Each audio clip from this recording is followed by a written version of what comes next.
Chapter 255. The person holding the MP4 realized that the MP4 was almost out of battery, so he simply turned it off and planned to walk around again.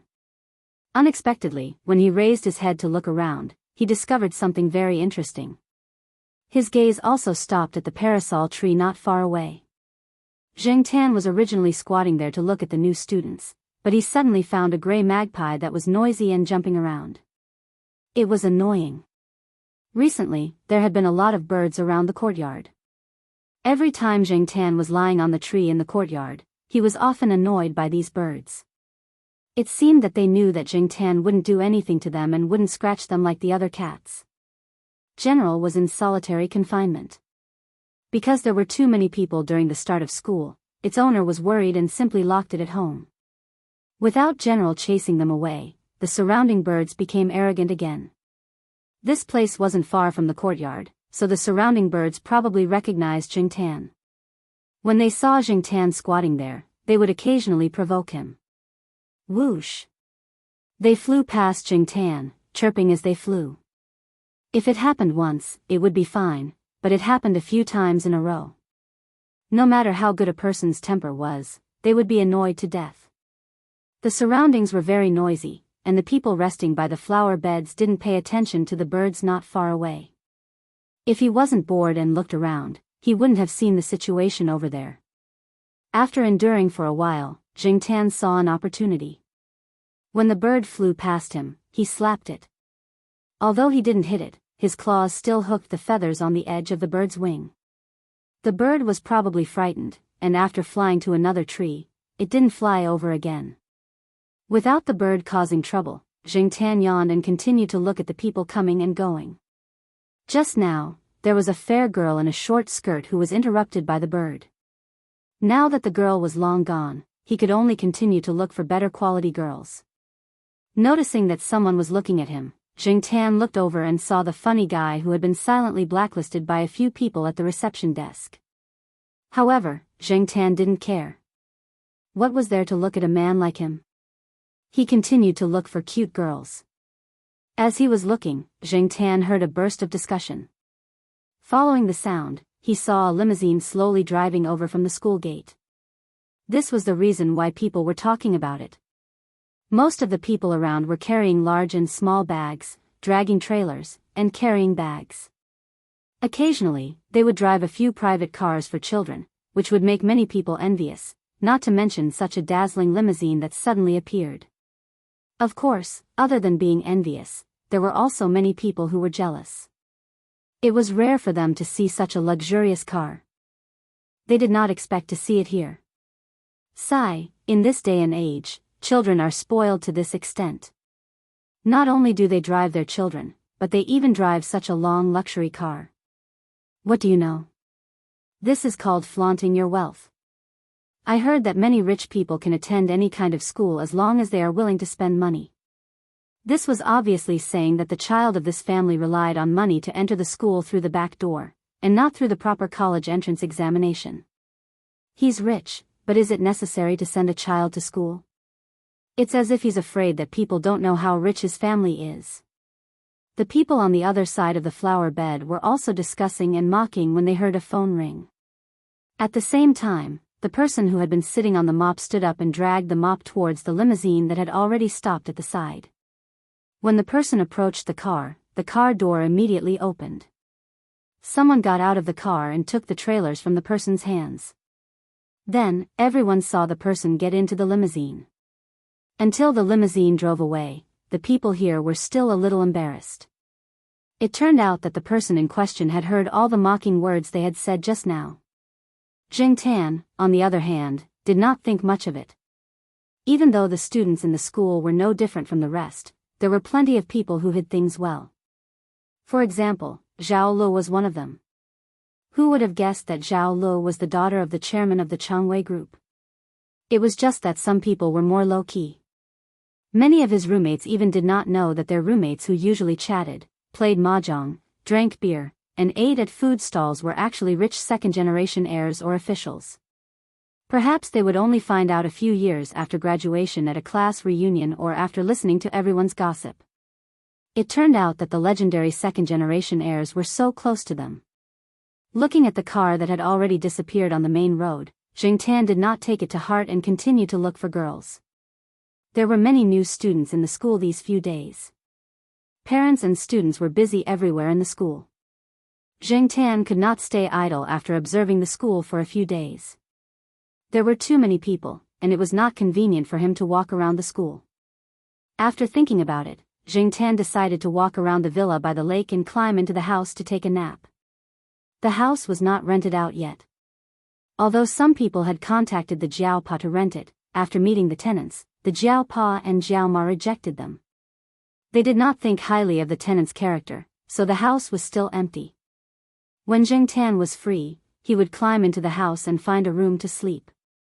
When the old lady moved away, other than a few paintings, many other things were left here. Therefore, the house did not look much different from when the old lady lived here. It did not look empty either. It was just that no one lived here, and it did not look lively. Jing Tan was already familiar with the structure of the house. Even if the doors and windows were closed to others, Jing Tan knew that there were at least two places where he could squeeze in. The gap between the two places was difficult for people to squeeze in, but for the current Jing Tan, it was just enough for him to squeeze in. The Jiao Pa had purposely left the gap so that Jing Tan could have a place to rest when he came out for a stroll. For example, today was an example. The sun was glaring, but not long after, it started to rain. The people walking outside did not expect it to be like this, but they were already used to the sun and rain, so they only complained a little. Jing Tan walked over and saw that it was raining. He went into the house and ran to the sofa by the window on the second floor to take a nap. From the looks of it, the rain would not last long. When he woke up, he saw that it was sunny again. When Jing Tan woke up, he looked at the clock on the wall. It was 4:00 in the afternoon. He would be back in half an hour. Jing Tan climbed over the window to the balcony on the second floor. He squatted on a round pillar by the railing. There was no sunlight here at the moment, so Jing Tan stood on the pillar to enjoy the breeze and look at the lake not far away. Not far from the house Jing Tan was in, a person who looked like a student walked out of a house. It was the person who wore beach pants and slippers but rode in a limousine 2 days ago. Jing Tan saw 2 days ago. Behind that person, 2 middle-aged men came out. One of them was a real estate agent, and he was talking to the other middle-aged man. It's okay. If you don't like this one, there are a few more options. There are 2 better ones behind. Let me show you. The real estate agent led them forward. Bai Jin, what do you think of these houses? The other middle-aged man turned around and asked while flipping through the information printed on the property in his hand. Unexpectedly, when he turned his head, he realized that the person behind him was not following him. Instead, he was walking in the opposite direction. Bai Jin, where are you going? The middle-aged man did not continue to follow the real estate agent. He quickly turned around and followed him. Feng Bai Jin followed his father's assistant to look at houses today. The surrounding environment was good. His mother took a fancy to it and asked him to rent a house around here. She also sent an assistant to help look at the houses. However, after looking at a few houses, they did not settle on anything. Either they were not satisfied with the houses, or they put them aside first. They would make a choice after looking at the next few houses. When Feng Bai Jin walked out, he looked around and saw a black cat squatting by the railing on the second floor of a house not far away. He walked over curiously and saw the rental information at the door. This house is also for rent? The middle-aged man asked the real estate agent. Oh, this house. The landlord of this house has a lot of requirements. The real estate agent explained briefly. In fact, he felt that the landlord had so many requirements that it would be difficult to rent it out. Therefore, when he was recommending houses, he did not consider this house at the top of the list. Moreover, the landlord had not set the price yet. Therefore, when he was recommending houses, this house had always been at the bottom of the list. Where is that black cat? Feng Bai Jin asked the real estate agent, pointing at the cat that was looking down at them from the second floor. "Oh, this is the landlord's cat," the real estate agent said. When he came to look at the house before, the landlord named Xiao had told him that this was the landlord's cat. Even if the cat climbed the walls, jumped through the windows, and scratched the door, he could ignore it. At that time, he felt that this family was quite interesting. They were too indulgent with the cat. He even talked about it when he was eating with his colleagues, so he remembered it clearly. The landlord is a teacher from Tsinghua University. Although the real estate agent was not optimistic about this house, he was very enthusiastic in recommending it. The middle-aged man saw that Feng Baijin was curious about this house, so he wanted to see it. Unfortunately, the real estate agent did not have the key, so he called the Jiaopa. The Jiaopa had just finished a meeting, so he was free for the time being. After receiving the call, he drove over. Seeing Zheng Tan yawning on the balcony on the second floor, the Jiaopa's eyelids twitched again. What did it have to do with this guy again? Father Jiao took Feng Baijin and the others to see the house and told them some of his requirements. Feng Baijin did not have any objections to these. He was not a crazy person, and his private life was still decent. He did not mess around.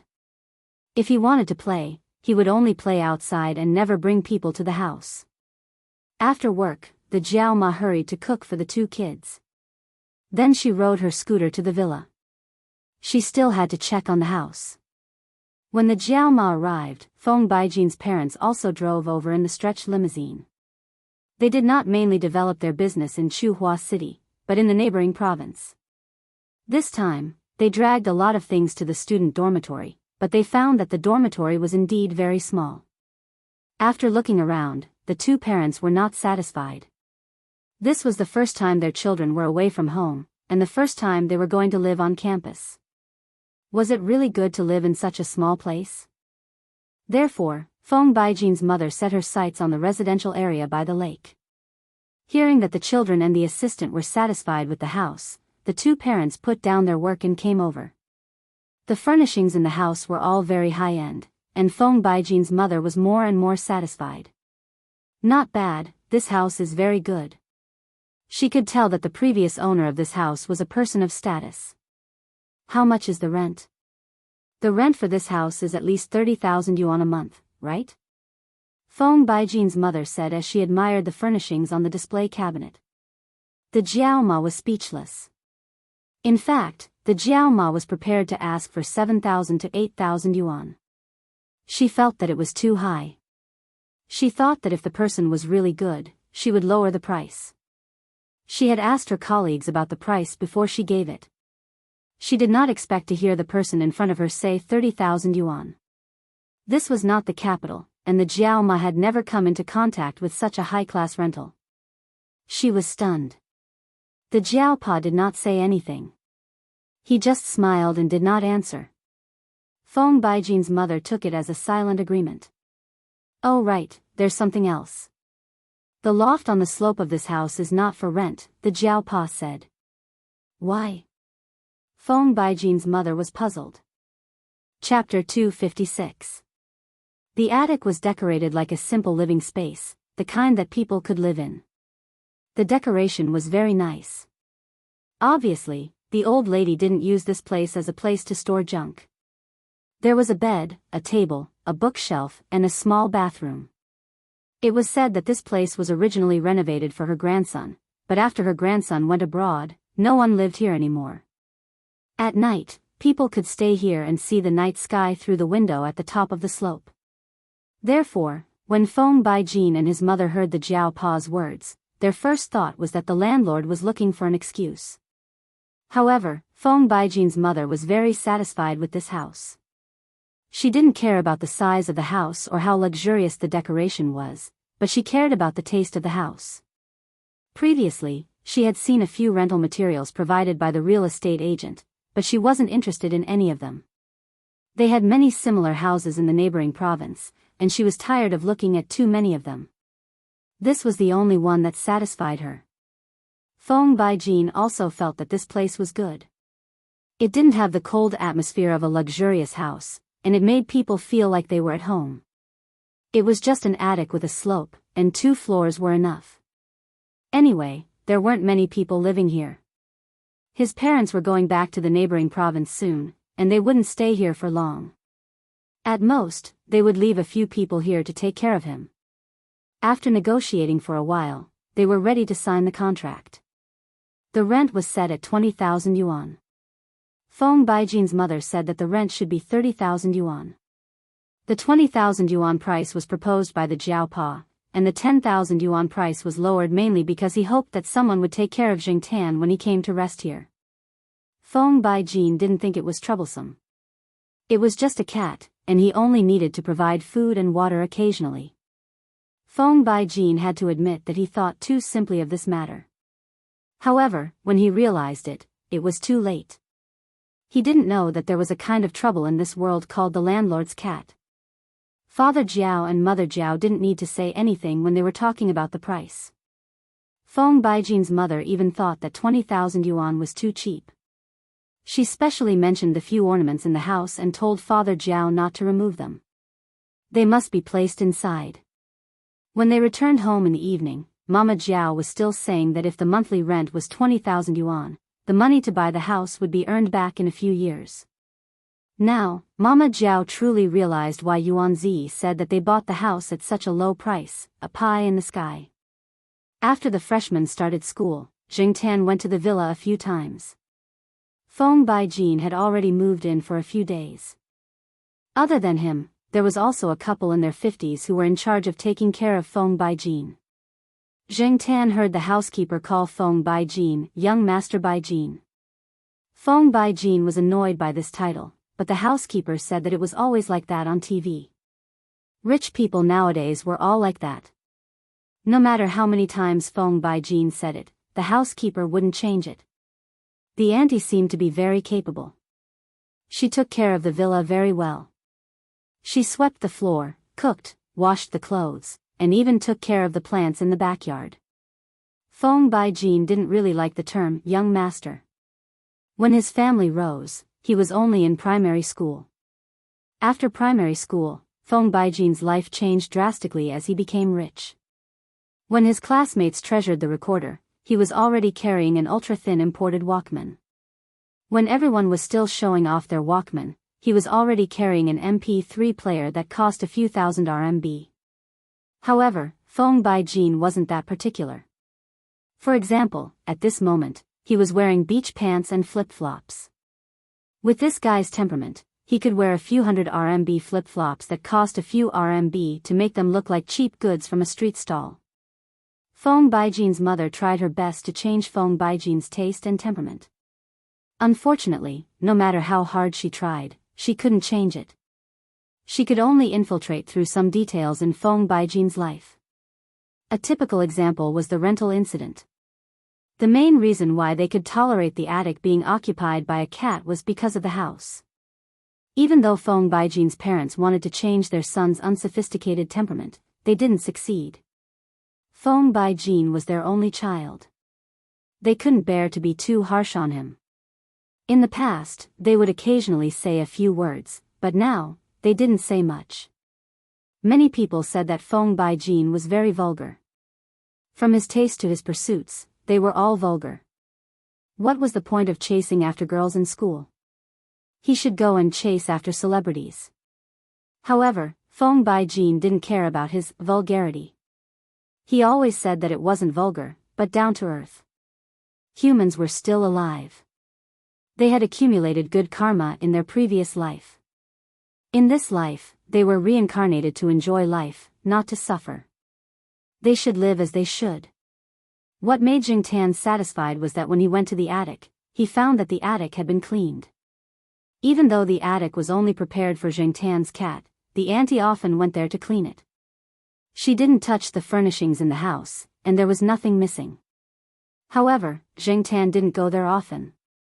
During this time, he sometimes went out at night.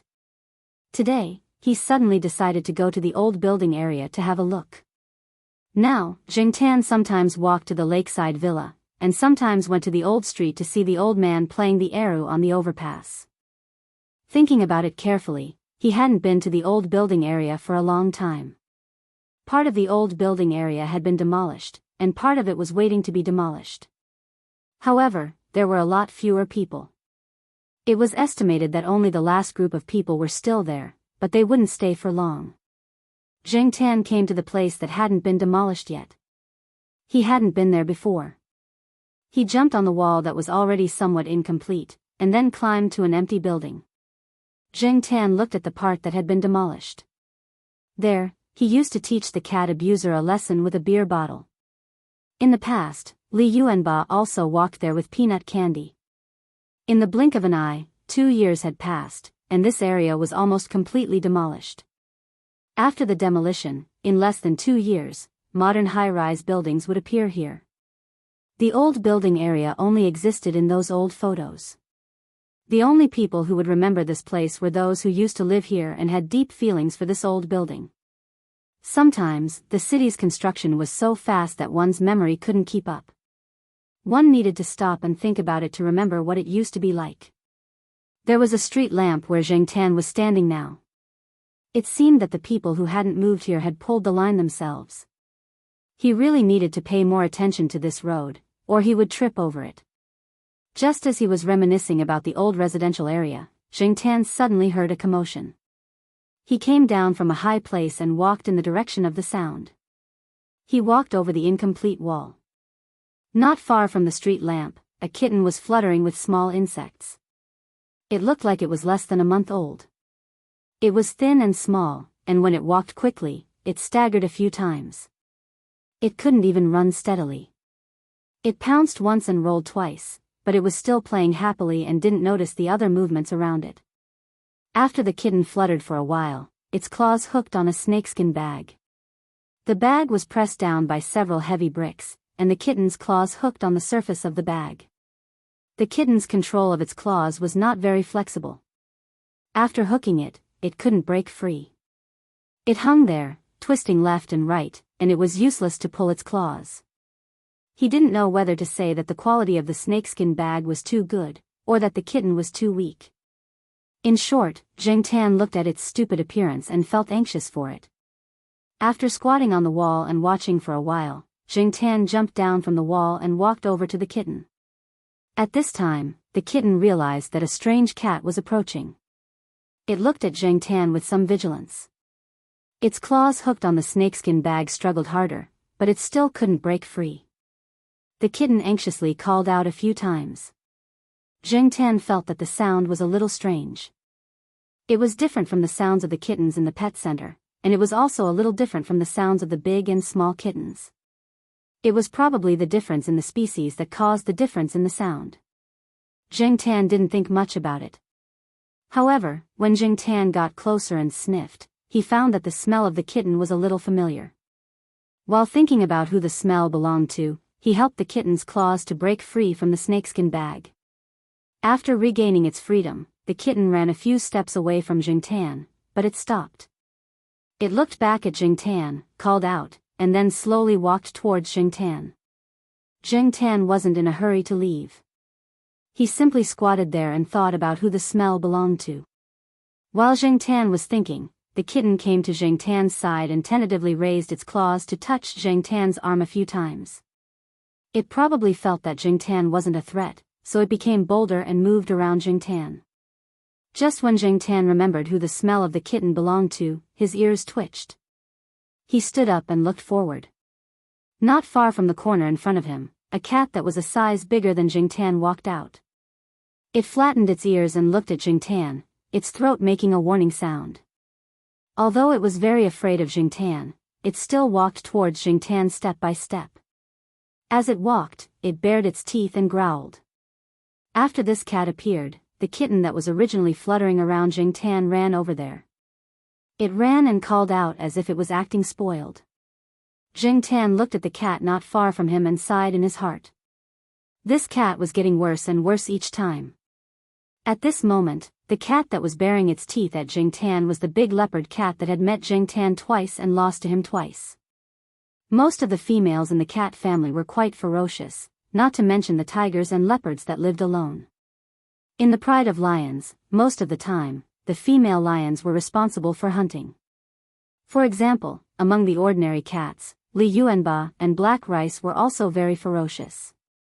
Most of the time, Jing Tan would not treat the other party as a gentleman just because they were female, because they could beat you up until you could not take care of yourself in the next moment.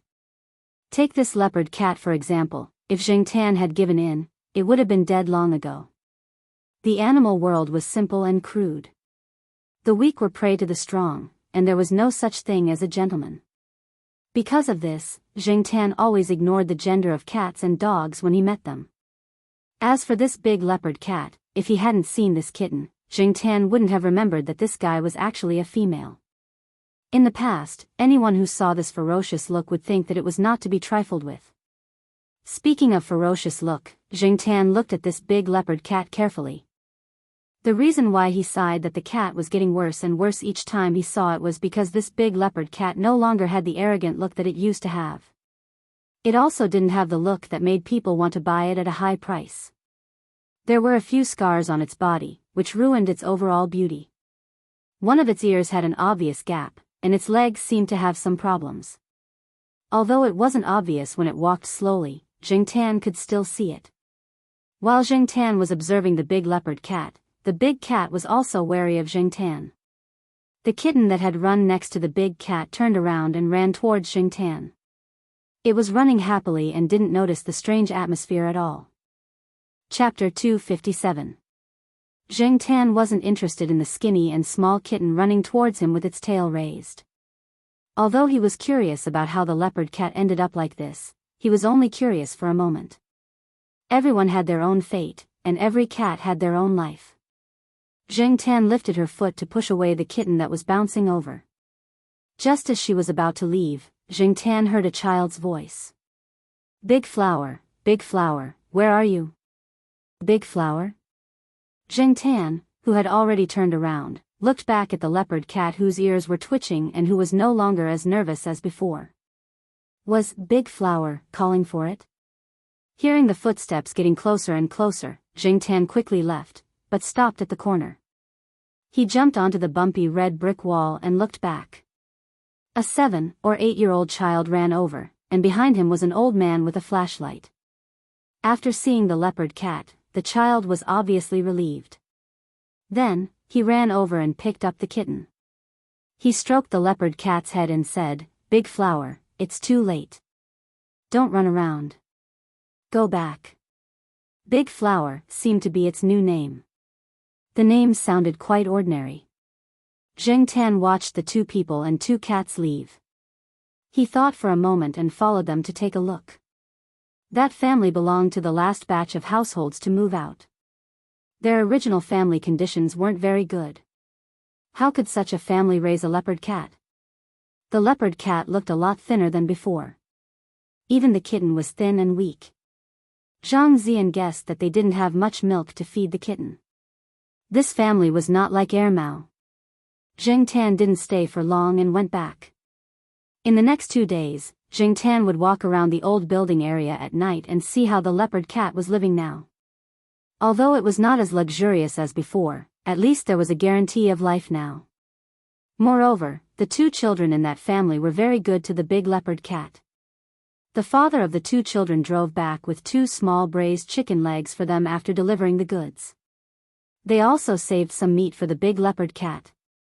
Although food with too strong a taste was not very good for pet cats and dogs, sometimes it was good to have food. There was no need to pay attention to that at all. This family was the same. They gave the cat what the people ate. It was estimated that the big leopard cat had not fully adapted to it. It had lost so much weight, and even the kittens were not growing well. Once, when Jing Tan went over, she saw the two children hugging the big leopard cat to sleep. The big leopard cat also leaned against them very docilely, occasionally licking and helping to comb the children's messy hair. It looked just like an ordinary house cat. Jing Tan learned the reason why the leopard cat ended up like this from Mao. That day, when Jing Tan was going downstairs for a walk, he happened to see Mao cleaning the house. He had just finished bathing black rice. There were wet cat and human footprints on the floor. After mopping the floor, Mao sat on the sofa to rest. While he despised Jing Tan for being idle all day, he mentioned the leopard cat to Jingtan. It turned out that the second owner of the leopard cat had some trouble at home. There was a big mistake in the business field. Last month, he was so busy with debt that no one in the family paid attention to the leopard cat. Later, a relative of the family saw it and had the idea of cat fighting. He took the leopard cat to cat gambling with other people. That was their new hobby. He thought that the leopard cat was very strong, but he didn't expect it to be defeated by a wild cat after winning a few rounds. Its ear was bitten off, and there were many injuries on its body from the few bites. It was also beaten up because it lost a few rounds. After that, it was probably sold to a cat meat restaurant, Mouse said with strong contempt and disgust for those people. Jingtan thought that the leopard cat was still alive. Although it wasn't doing well, it was still better than being eaten. In fact, Jingtan felt that if the leopard cat had maintained the state it was in when he first saw it, even if it was taken to cat fighting, it might not lose. The key was that it had been trained when it was the second owner. Cats were not easy to train, and their wild nature was deeply ingrained in them. Therefore, the so-called training of a cat trainer to temper its nature in a short period of time would probably involve some extreme methods. When Jingtan saw the leopard cat for the second time, it was indeed a lot softer. If it fought in that state, even with its advantage in size, it might not be able to win against the cats that survived the wild every time. One day, after dinner, Jingtan walked to the old residential area again. Thinking of what Mouse said, Jingtan sympathized with the leopard cat. As a pet, it was indeed very lucky to have a good owner. In comparison, Jingtan felt that it was better to stay in the Jiao family. As he was thinking, Jingtan raised his head and looked in front of him. The leopard cat was squatting there. When it saw Jingtan, it immediately stood up. It didn't look vigilant like last time, but turned around and ran away. Jingtan was speechless. Did he look that scary? That leopard cat was getting more and more timid. Jingtan complained in his heart. Jingtan was about to head over to the house to take a look, but before she could take a few steps, she noticed that the leopard cat had returned. What was different from before was that it was holding the kitten in its mouth. Jingtan was puzzled. Why was it holding the kitten in its mouth? The leopard cat approached Jingtan. At first, the leopard cat's footsteps were hesitant. It moved slowly step by step, but when it realized that Jingtan didn't show any intention of attacking or harming it, it quickened its pace. The kitten in its mouth was confused and innocent. It didn't know what its mother wanted to do. Looking at the cat that was getting closer and closer, Jingtan had a bad premonition. She wanted to turn around and run. Before Jingtan could move his feet and run, the leopard cat stopped half a meter away from Jingtan and put down the kitten in its mouth. After the kitten landed on the ground, it looked around. Probably because it smelled its mother's familiar scent, it became bolder and moved around the leopard cat. However, the leopard cat gently nudged its head in Jingtan's direction. Jingtan was speechless. It couldn't be what he was thinking, right? The kitten didn't realize its mother's intention. It couldn't resist and was pushed towards Jingtan. When the kitten saw Jingtan, it immediately ran over and played with Jingtan's palm. The kitten's teeth were long, but it didn't have much strength when it bit, so Jingtan didn't feel any pain. Jingtan looked at the kitten that was fluttering around her hand. When she looked at the leopard cat again, she realized that the leopard cat had already walked back. "Hey, you forgot to bring your son." Jingtan saw that the leopard cat was walking faster and faster. When it walked faster, he saw that there was something wrong with its hind legs. It lost its balance and looked a little limp when it ran. That wasn't the point. The point was that the big cat ran away after it brought the kitten over. Jingtan pushed the kitten back. The kitten thought that Jingtan was playing with it, so it struggled even harder. When it looked back and saw that its mother was running further and further away, the kitten meowed a few times and chased after her. Unfortunately, its small arms and legs were still developing slowly, so it rolled after a few steps. When the kitten meowed, the big cat stopped and looked back. Then, it turned around and continued running. The kitten couldn't keep up with its speed. Soon, the kitten realized that its mother was gone. It was tired of chasing, so it sat on the ground and looked at the dark alley in the distance.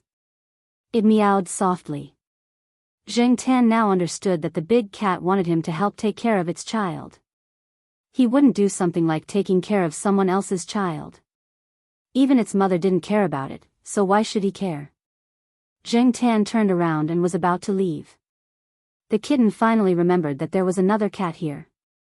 It looked in Zheng Tan's direction, then got up and chased after it. It ran 2 steps and rolled, then got up and ran again. Unfortunately, a kitten was a kitten. How could it be faster than a big cat? Not to mention Zheng Tan, who disappeared in a few seconds. Zheng Tan ran to the fork and heard the kittens meowing. He stopped and squatted there to think. Then, he tiptoed back to the corner and carefully poked his head out to look at the alley that was full of bricks and debris. The kitten didn't meow loudly. It was squatting there in confusion, not knowing what to do. It meowed softly. Zheng Tan retracted his neck, thought for a while, then poked his head out to look in that direction. After hesitating for a while, he lifted his foot and kicked a small stone next to him. The stone was kicked out, and the sound of it rolling attracted the kitten's attention. It also saw Zheng Tan at the corner. Under the dim light of the only street lamp in the alley, the furry ball walked towards Zheng Tan. Pitter-patter. Pitter-patter. The raindrops fell and hit some glass bottles and metal plates, making a sound. Zheng Tan looked at the sky and cursed in his heart. *CK The weather forecast. What happened to the sunny week? What happened to the good weather for going out? Can't you let me take a walk happily? The raindrops fell more and more rapidly. Looking at the kitten rolling every 2 steps, Zheng Tan quickly walked a few steps and picked it up. He stood up and ran into the dark alley with no light. Anyway, there was basically no one around. Even if there was someone, they wouldn't see him. At this time, there should be a lot of people at Tsinghua University. It wasn't good for him to run over like this. Zheng Tan thought for a while, then turned and ran towards the villa by the lake. Anyway, it wasn't far from there. More importantly, there weren't many people there at the moment. Zheng Tan purposely found an inconspicuous path and a place with more cover. When he walked near the villa, Zheng Tan jumped over a bush. When he landed, he slipped and almost fell. Zheng Tan simply stopped to catch his breath. However, he found that not far in front of the door of a shop, under a big umbrella, a child was standing there looking at Zheng Tan. The child was holding a drink and blowing bubbles into the bottle for fun. When he suddenly saw this scene, he was so excited that he blew the drink out of the cup. The child didn't care about the drink and stared at Zheng Tan without blinking. Zheng Tan saw that it was just a little kid who noticed him, so he didn't care anymore. After looking at the route, he grabbed the kitten and ran into the forest 2 steps away, continuing to run towards the villa by the lake. After Zheng Tan ran away, the child's mother came out of the shop, picked up the child, opened the umbrella, and prepared to go home.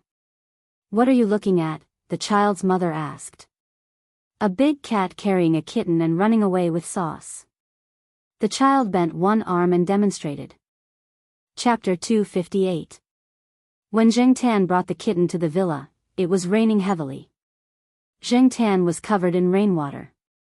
The kitten was carried by Zheng Tan, so it didn't get wet. It was in a better condition than Zheng Tan. Before renting out the house, Father Jiao installed a small ladder at the side. People couldn't use it to go up. The ladder couldn't bear the weight and could only bear the weight of a cat. The ladder was also very small, so it was just right for the cat to use. Feng Baijin didn't care at that time. He even felt that this family was really good to the cat. Zheng Tan didn't usually use the small ladder. He could find a place to climb up the attic. It was convenient and free. He could go up however he wanted. Today, he was carrying a kitten, so it wasn't convenient for him to climb the wall. So he climbed up the ladder. Opening a window in the attic, Zheng Tan climbed in and closed the window to block the rain and wind outside. He turned on a table lamp next to the window. In fact, it didn't matter if he didn't turn on the light. Zheng Tan could adapt to the dark environment here. Turning on the light next to the window was just to tell the people downstairs that the one moving in the attic was Zheng Tan and not some other thief. Zheng Tan remembered that there were many things in the cabinet in the attic that the old lady didn't take away, such as towels. The towels hadn't been used for a long time, but they were very clean. Zheng Tan took one out and wrapped it around the kitten, so it wouldn't catch a cold. Although the temperature wasn't low, the kitten was still fragile and easy to get sick. The wooden floor in the attic was very clean. Zheng Tan directly put a few towels on the floor and put the kitten there. The kitten kept meowing. Zheng Tan didn't know if it was hungry or wanted to express something else. He looked around. On the single bed in the attic, there was a small tiger plush toy. The old lady had bought it as a birthday gift for a friend's child. Later, for some reason, she changed it to another gift. The tiger plush toy had been left here. When the old lady moved away, she didn't take it with her. To the old lady, this toy didn't have any special meaning. Zheng Tan used it as a pillow to sleep when he came here. Zheng Tan took down the plush toy that was almost as big as him and put it next to the kitten. Maybe cats were very close to soft plush things. The kitten went over and touched it with its paws. The kitten's attention was diverted, and it stopped meowing. Zheng Tan stayed at the side and wiped her feet with a towel. Along the way, her feet were also covered in mud, and there were muddy footprints on the floor. However, the auntie downstairs would come up to clean the house tomorrow. Father Jiao had offered to pay a cleaning fee every month, but the auntie refused. In fact, the two auntie and uncle's salaries from Feng Baijin's parents were much higher than those of white-collar workers, so they didn't care about the cleaning fee. When the Jiao Pa rented the house, he said that Zheng Tan had stayed here for a long time, so he was very familiar with the place. He knew how to open the cabinets and windows. This was to warn Feng Baijin and the others in advance, so that they wouldn't be scared when they saw Zheng Tan turn on the lights and cabinets. Feng Baijin stood at the stairs leading to the attic. Just now, when he came out to pee, he suddenly heard a kitten meowing. He went out to take a look. The lights by the window in the attic were turned on, which meant that the landlord's cat was in the attic. However, the cat usually climbed through the window to sleep. He had never heard of a kitten. Although he didn't hear the kitten meowing anymore, Feng Baijin was still curious. He quietly walked up the stairs to the attic room's door and leaned against the door to eavesdrop. He heard another kitten meowing. This time, Feng Baijin was sure that there was a kitten inside. That was definitely not the meowing of an adult cat. After thinking about it, Feng Baijin thought of a possibility. The landlord's cat had given birth to a kitten. But then he thought about it. Every day, Aunt Li went upstairs to clean, but she didn't see the kitten. Was it just born today? How could a newborn kitten meow like that? That didn't seem right. It didn't sound like a newborn kitten either. Could it be that the landlord's cat had given birth a long time ago and was just hiding the kitten? Could it be that the landlord actually knew about it but didn't say it out loud? Was that why he didn't rent the attic? Feng Baijin's imagination was running wild. He didn't know how far his thoughts had extended. Zheng Tan didn't know that he had been accused of many things. At this time, he was thinking about how to deal with the kitten. Compared to Amy, the kitten was too weak. He didn't even know if it could survive. Anyway, Zheng Tan didn't think that he had the ability to raise a kitten. The leopard cat really gave him a difficult problem. Since the leopard cat had brought the kitten out, it must have its reasons. Zheng Tan didn't send it back. Should he leave it here and let Feng Baijin take care of it? Zheng Tan didn't know much about tenants, so he couldn't make a decision. In his heart, he didn't want to bring the kitten back to the Jiao family. He was enough for the Jiao family. However, if there was no other choice, Zheng Tan could only bring the kitten back to the Jiao family. Zheng Tan really wanted to slap himself. He was so kind. As he was thinking, Zheng Tan heard the sound of knocking on the door. The door creaked open. The attic's door was never locked. It was convenient for the aunt downstairs to come up and clean. Driven by curiosity, Feng Baijin twisted the door lock and opened the door to look inside. The attic's room was dark for Feng Baijin. Fortunately, the room wasn't big. With the help of the light next to the window, Feng Baijin saw the black cat playing with a towel and the lump on the floor. After looking carefully, Feng Baijin found the kitten in the lump. There was no other way. The tiger toy blocked the light. After seeing clearly, Feng Baijin paused, then immediately turned and went downstairs. "Aunt Li. There's a cat upstairs." "I know. It's the landlord's cat." Aunt Li was watching TV on the first floor. "No, it's a small one. A very small one." "What's wrong? Did the landlord's cat give birth on the roof?" The uncle also came up and asked. "It must be." Aunt Li immediately stood up and was about to go upstairs to take a look. "I heard that female cats like to move after giving birth. No wonder I couldn't find it usually. It probably moved back because of the rain." The three people thought that they had found the truth and ran upstairs.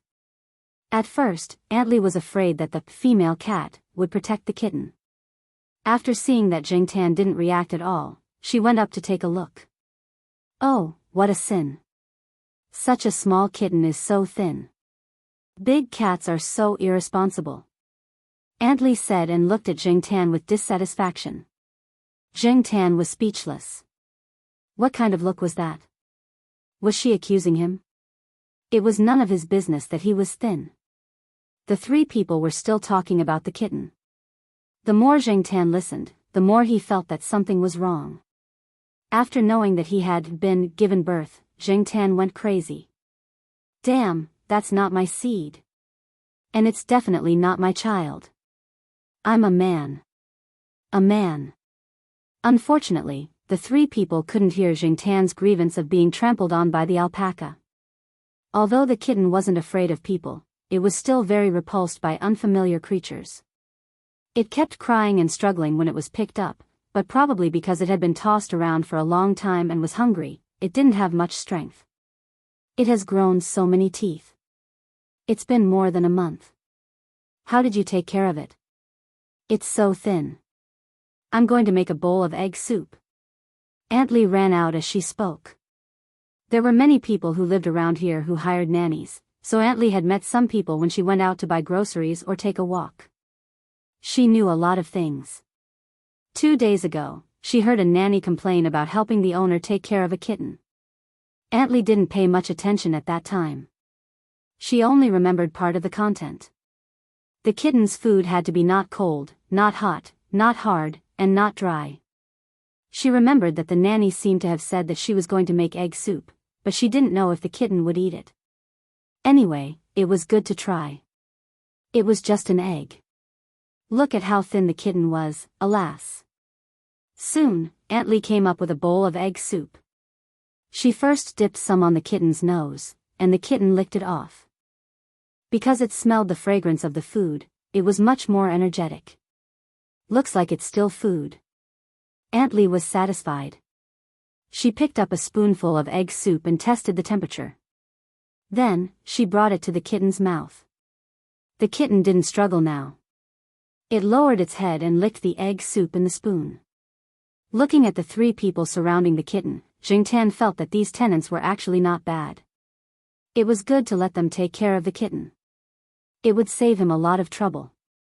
After one thing was solved, Jingtan looked out of the window. It was no longer raining, so it was time to go back. So, Jingtan opened the window and jumped out. When Jingtan went down from the attic, he heard the nanny in the attic scolding, "What's the mother doing?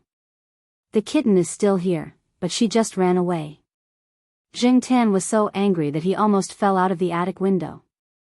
Damn, I'm so wronged. The next day, when Jingtan went to the lakeside villa, Aunt Li wasn't there.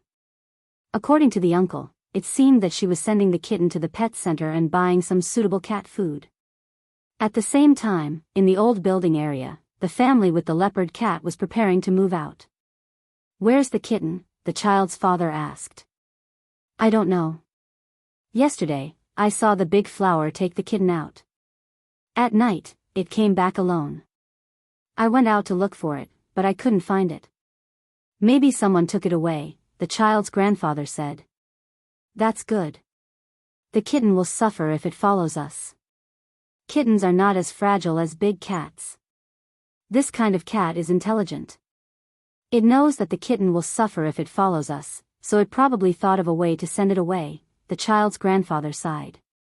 He had bought the big cat from a mahjong buddy who owned a restaurant. His child had taken a fancy to the big cat and found out that the cat was pregnant with kittens after he bought it. Unfortunately, only one of the 3 kittens survived because of her poor health and poor living conditions. Although the kitten was thin and small, the old man believed that the kitten would definitely grow up to be very strong in the future.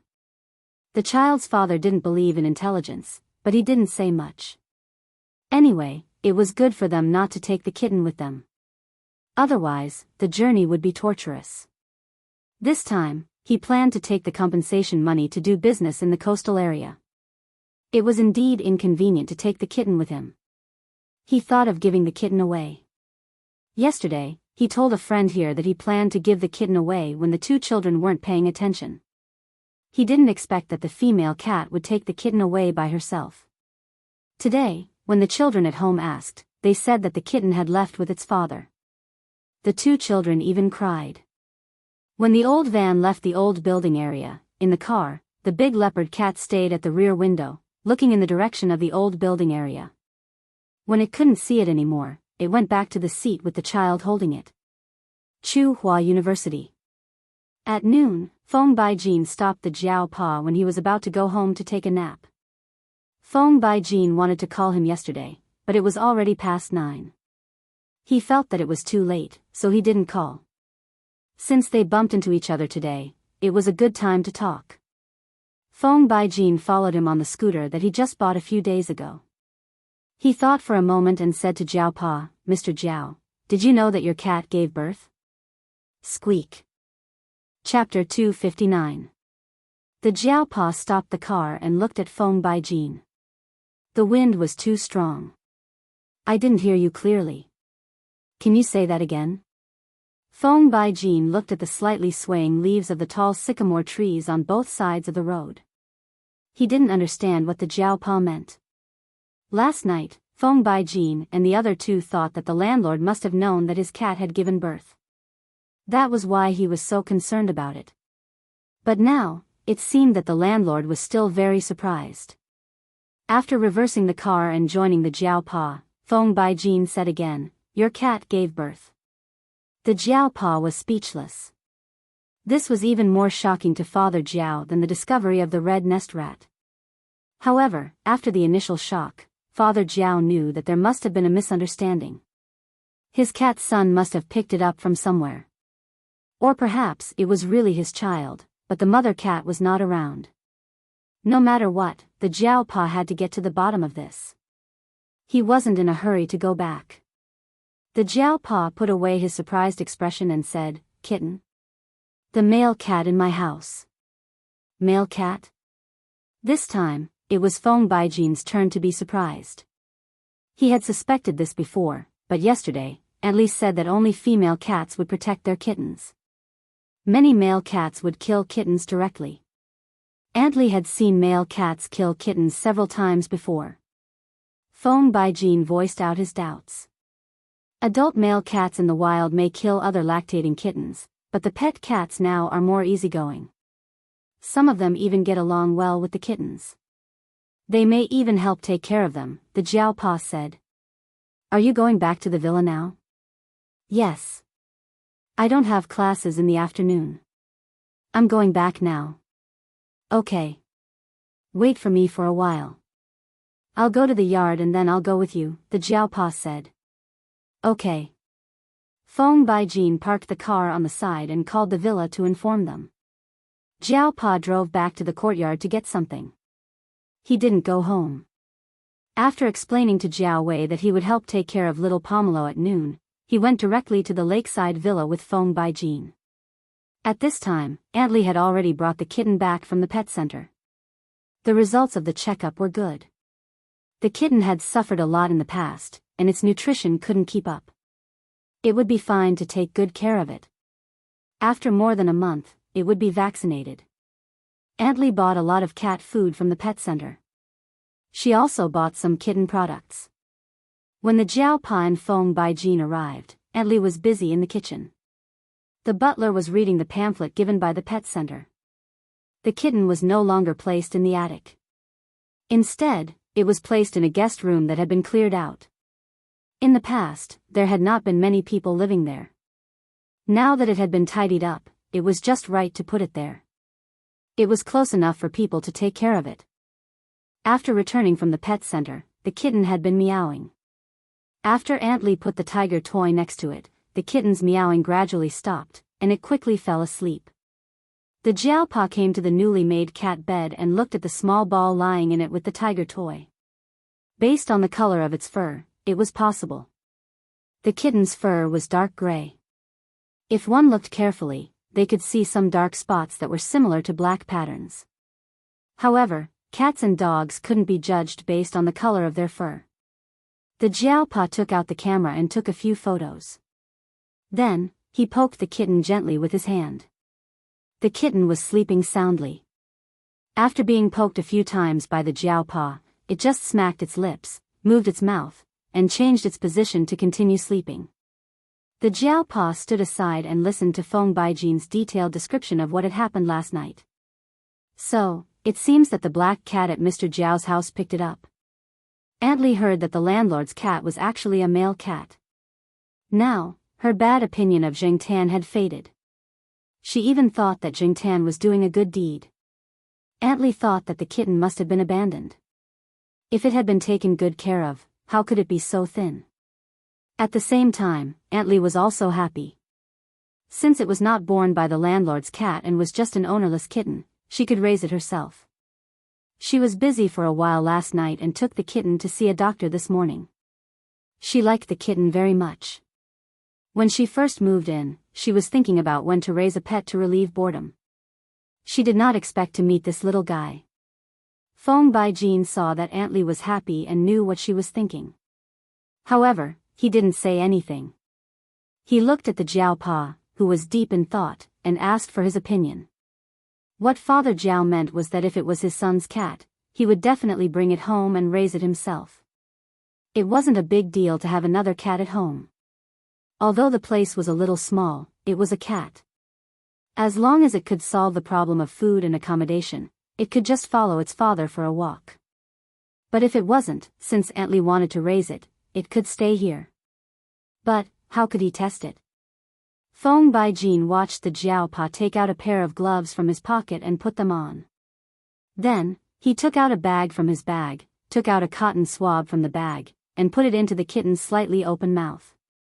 The kitten was probably still dreaming and didn't open its eyes. It probably thought that the thing in its mouth was some kind of delicious food. It even hugged and bit it a few times. The Jiao Pa took out the cotton swab and put it into a small plastic cylinder. He put the cylinder away and sealed it with a sealed bag. Looking at the Jiao Pa's series of actions, Feng Baijin opened his mouth and felt that it was incredible. It looked like he was going to do a DNA test. Feng Baijin had only seen people do a DNA test in his life. He had never met anyone who did a DNA test for a pet before. What should he say? He could only say that the landlord valued the cat too much. There was a hilltop attic in front of him, and now he wanted to do a DNA test. Was it necessary? Feng Baijin didn't understand. Although he didn't think it was necessary, Feng Baijin was curious and still cooperated. After the test, he forced the Jiao Pa to have lunch and talked about the cat. The Jiao Pa didn't say much about Jing Tan, and Feng Baijin didn't ask any more questions. When the Jiao Pa left, Feng Baijin asked the Jiao Pa to let them know after he came to a conclusion. After leaving the villa, the Jiao Pa went back to the courtyard and didn't see Jing Tan. At this time, Jing Tan had already sent little Pomelo to school. He would probably go out for a walk later, so the Jiao Pa went back to the courtyard. In the office, the Jiao Pa called Yuan Zi. A DNA test? Or for your cat? Yuan Zi was surprised. Do you want to do a blood type test or a DNA test? Yuan Zi was surprised, not because he thought the Jiao Pa's request was ridiculous, but because he was surprised. In fact, Yuan Zi knew people who did similar tests for pets, but those tests were for high-end species, such as the Tibetan Mastiff, which was expensive and had a high bloodline requirement. Some horse racers also did pedigree tests for horses. The people in charge of these tests had a lot of work, such as DNA tests for pets' relationships, identification of individuals' identities, DNA genealogies for certain high-end species, DNA evidence collection, and pedigree tests. However, Yuan Zi had only heard of animals like dogs and horses. As for cats, this was the first time Yuan Zi came across one. Chuhua City didn't seem to have seen a similar testing company or department. It wasn't that there was a technical problem, but mainly because from a businessman's point of view, there was no market demand for this. Otherwise, Yuan Zi would have opened up this field a long time ago. Relatively speaking, the human paternity test program already had a very fixed template. After a set of identification procedures, the cost was relatively low. But pets were different. For dogs, there were too many types of pet dogs. To do it accurately, the experimental procedures for paternity tests of different types of dogs might be different. The cost of designing a separate set of identification procedures was too high. It was estimated to cost tens of thousands of yuan, which was much higher than the value of most pets. Who would be willing to spend money on this?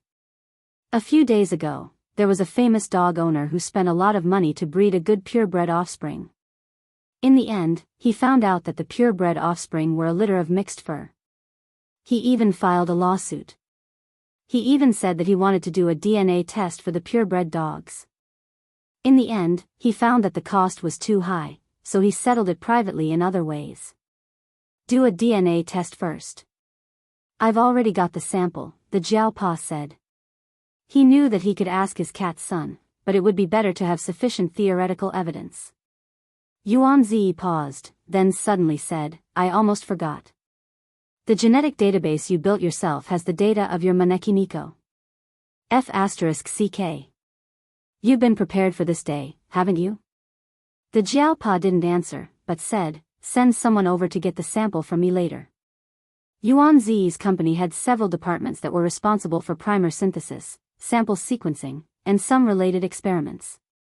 These services were mainly targeted at various universities in Chuhua City, and each university had several people in charge of related services. Okay, I'll call the person in charge of Chuhua University. Yuan Zi moved the mouse on the computer to search for the person in charge of the sample delivery. By the way, you've removed the word vice from your name. When are you coming out to have a drink? Let's solve this first. The Jiaopa wouldn't be happy if he didn't solve this problem. Okay, I'll let you know when I get the result. Don't worry, I'll arrange for a reliable technician to do the test for you. Since it was something that Yuan Zi, the big boss, had specially ordered, it progressed quickly. There was no need to queue up, and the person in charge of the test was also an experienced veteran. 2 days later, the Jiaopa received the test results. Comparing the genetic data of Zheng Tan in the database, the Jiaopa called Zheng Tan to his room for questioning after he got home at night. After dinner, Zheng Tan was about to go to the villa to see the kitten. This afternoon, he went to the old residential area and found that all the people there had moved away. The leopard cat was also gone. Thinking of the skinny kitten, he decided to go there for a walk. He didn't expect to be stopped by the Jiaopa, black charcoal. Give the kitten you picked up to Feng Baijin and the others to raise, the Jiaopa said. That's good. I also think it's a good idea to let them raise it. Zheng Tan thought to himself. Seeing that Zheng Tan didn't care and even seemed to be relieved, the Jiaopa picked up his phone and was about to call Feng Baijin. After thinking about it, he didn't know if Feng Baijin had classes, so he directly called the villa's phone.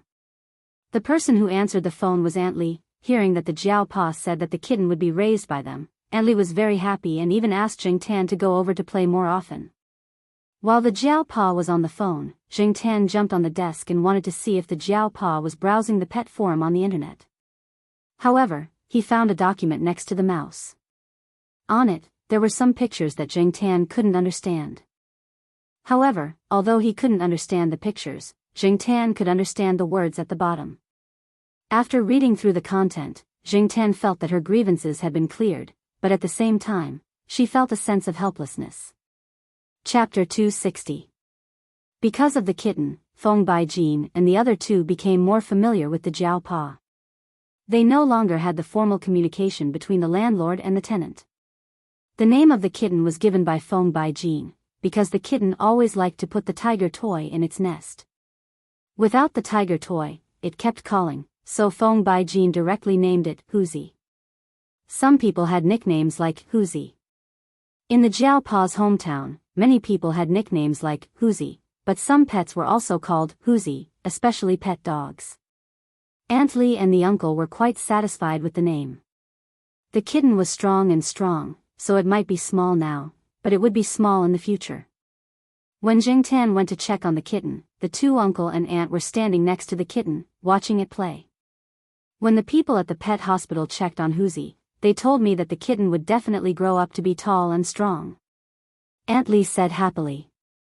They were just comforting you. It's just a kitten, and they don't even know what its parents look like. Who knows what it will be like in the future? The uncle sneered. However, Jingtan noticed that the uncle looked at the kitten with a smile when he spoke. Obviously, he liked the kitten, although the uncle always said that he preferred dogs. The kitten's condition was obviously much better these days. It fluttered its fur and was very energetic. Jingtan watched it for a while and then left. When the kitten grew up, it would probably be restless. Thinking about the leopard cat, he knew that its genes were good. Moreover, Jingtan suspected that the leopard cat was conceived in the cat-fighting field. If it inherited a fierce and aggressive temperament, when it grew up, would this place still be peaceful? A 3-month-old cat was equivalent to a human's 5 or 6 years old.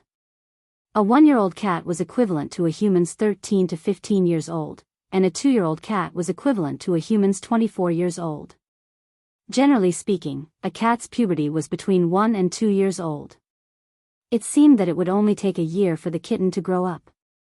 Taking the peanut candy as a reference, when the kitten grew up, it would go out and fight in its territory. Who knew what would happen when the two met in the future? Just thinking about it gave him a headache. After leaving the villa, Jingtan didn't leave the place immediately. Instead, he walked to the lakeside and walked along the road. A fish leaped out of the lake and fell back into the water with a splash. Jingtan was admiring the scenery by the lake when he suddenly heard a few cat meows from the greenery by the roadside. It was the sound of a fight. Jingtan stared in that direction for a while. Soon, 2 cats ran out of the greenery one after another. The cat in front was slightly stronger, and the one behind. Jingtan recognized it. Wasn't this the 3-legged tortoiseshell cat that Mao's great-aunt raised? Jingtan had heard from Mao that his great-aunt lived in a house near the lake, but Jingtan didn't know which lake it was. When he first came here, he wondered if the old lady lived here, but he didn't look carefully. Now, it seemed that the old lady really lived here. The old lady's 3-legged tortoiseshell cat had lost one of its legs, but Jingtan knew that this cat was very strong. It could even catch big and fat rats. Now, it proved that this cat could not only catch rats, but also fight well. Didn't you see that it was chasing the strong cat in front of it? The tortoiseshell cat seemed to recognize Jingtan as well. It glanced in Jingtan's direction and did not do anything else. After the cat that had been chasing it ran away, the tortoiseshell cat no longer chased after it. It also ignored Jingtan and turned to walk in the other direction. Jingtan followed it. The tortoiseshell cat should be going back. He also followed it to see where Mao's great-aunt lived. After he figured out where she lived, he would take a detour. The tortoiseshell cat walked slowly. When it walked, it was obvious that it was different from other cats. However, when it ran, Jingtan didn't dare to underestimate it. The place where Mao's great-aunt lived was slightly further away from where Feng Baijin lived. It was also a 2-story villa. It was slightly smaller than Feng Baijin's, but the yard was bigger. Jingtan watched as the cat climbed over the fence and entered. She stuck her head out and looked into the yard. There was a wheelchair in the yard. The old lady was in the wheelchair. "Hey, little black charcoal, what a rare guest. The old lady in the wheelchair squinted and said. She seemed to be very happy about Jing Tan's arrival. Jing Tan didn't expect to be discovered by the old lady. He really didn't intend to go in and say hello.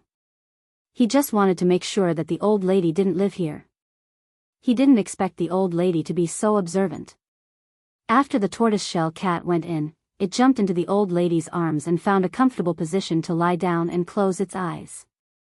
It seemed to be indifferent to everything around it. Seeing that Jing Tan didn't go in, the person in the wheelchair waved to Jing Tan. Little black charcoal, come. Let's talk. Jing Tan hesitated. He always felt that the old lady was weird. He couldn't figure out what she was thinking. However, even if it was for the sake of the Jiao Pa and Air Mao, the old lady wouldn't do anything to him. Besides, she was in a wheelchair. After climbing over the fence, Jing Tan stopped 3 meters away from the wheelchair and looked at the old lady in the wheelchair. Looking at the old lady's smiling face full of wrinkles, Jing Tan felt uncomfortable. Little black charcoal, how have you been recently? Jing Tan didn't answer. He couldn't answer. He just looked at the old lady and waited for her to continue. As a cat, is it very hard? The old lady still had that smiling face of hers as she looked at Jing Tan. As for Jing Tan, he felt a chill run down his spine. What had this old hag seen? When Jing Tan's body tensed up, the old lady in the wheelchair slowly moved her gaze away and said calmly, have you heard of a story? There was an old Zen master who was taking a walk in the temple at night. He saw a chair by the wall and knew that someone must have broken the temple rules and jumped over the wall. However, he didn't say anything. Instead, he walked to the wall, moved the chair, and squatted down where the chair was originally placed. Not long after, a young monk jumped over the wall. In the dark, he stepped on the old Zen master's back and jumped into the courtyard. When his feet touched the ground, he realized that it wasn't the chair that he had stepped on, but his own master. The young monk panicked. He thought that the old Zen master would scold and punish him. However, to his surprise, the old Zen master didn't scold or punish him. He only said in a very calm tone, it's late and cold. Go and put on more clothes. Coincidentally, Jing Tan had heard of this story before.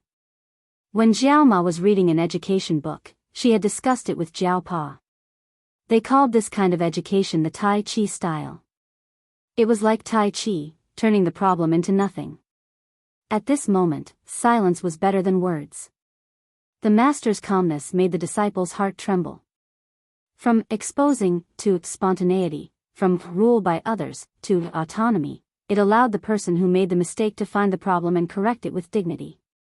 But in this kind of situation, Jing Tan felt that the old lady's words had a deeper meaning. It's rare to be confused. After the old lady said the last sentence, she closed her eyes. It seemed that she didn't want to talk anymore and was ready to rest. Hearing the last sentence, and connecting it to the previous story, Jing Tan's heart suddenly jumped. In different historical environments, the meaning of the sentence, it's rare to be confused, was different. Some people used it to ridicule, while others used it to self-correct. However, the old lady's sentence clearly pointed out one thing. Some people understood that even if you pretended, you were only pretending for others to see. Jing Tan was not a qualified cat. Even now, he still couldn't grasp the degree. If he didn't pay attention, he would show some details that were far better than other cats, such as reading, making a phone call, recognizing maps, and so on. More than one person knew that Jing Tan had these abilities. Jiao Pa, Little Pomelo, Air Mao, Fang Xiaokong, Celestine, and so on. In terms of IQ, Jing Tan was far less intelligent than many people around him. He was slow to think, and some things could only be figured out later. However, many people around Jing Tan might have already realized that something was wrong, or they might have thought in the direction that some people thought was strange but close to the truth. It was just that they usually lived in peace and knew what was right and what was wrong. For some people, such as Ran Qi, as long as Jing Tan was harmless to them, who would care if Jing Tan was a god or a demon? Jing Tan once heard a philosophy student say when he was walking around, life is an art, but in reality, people often ignore the art of life.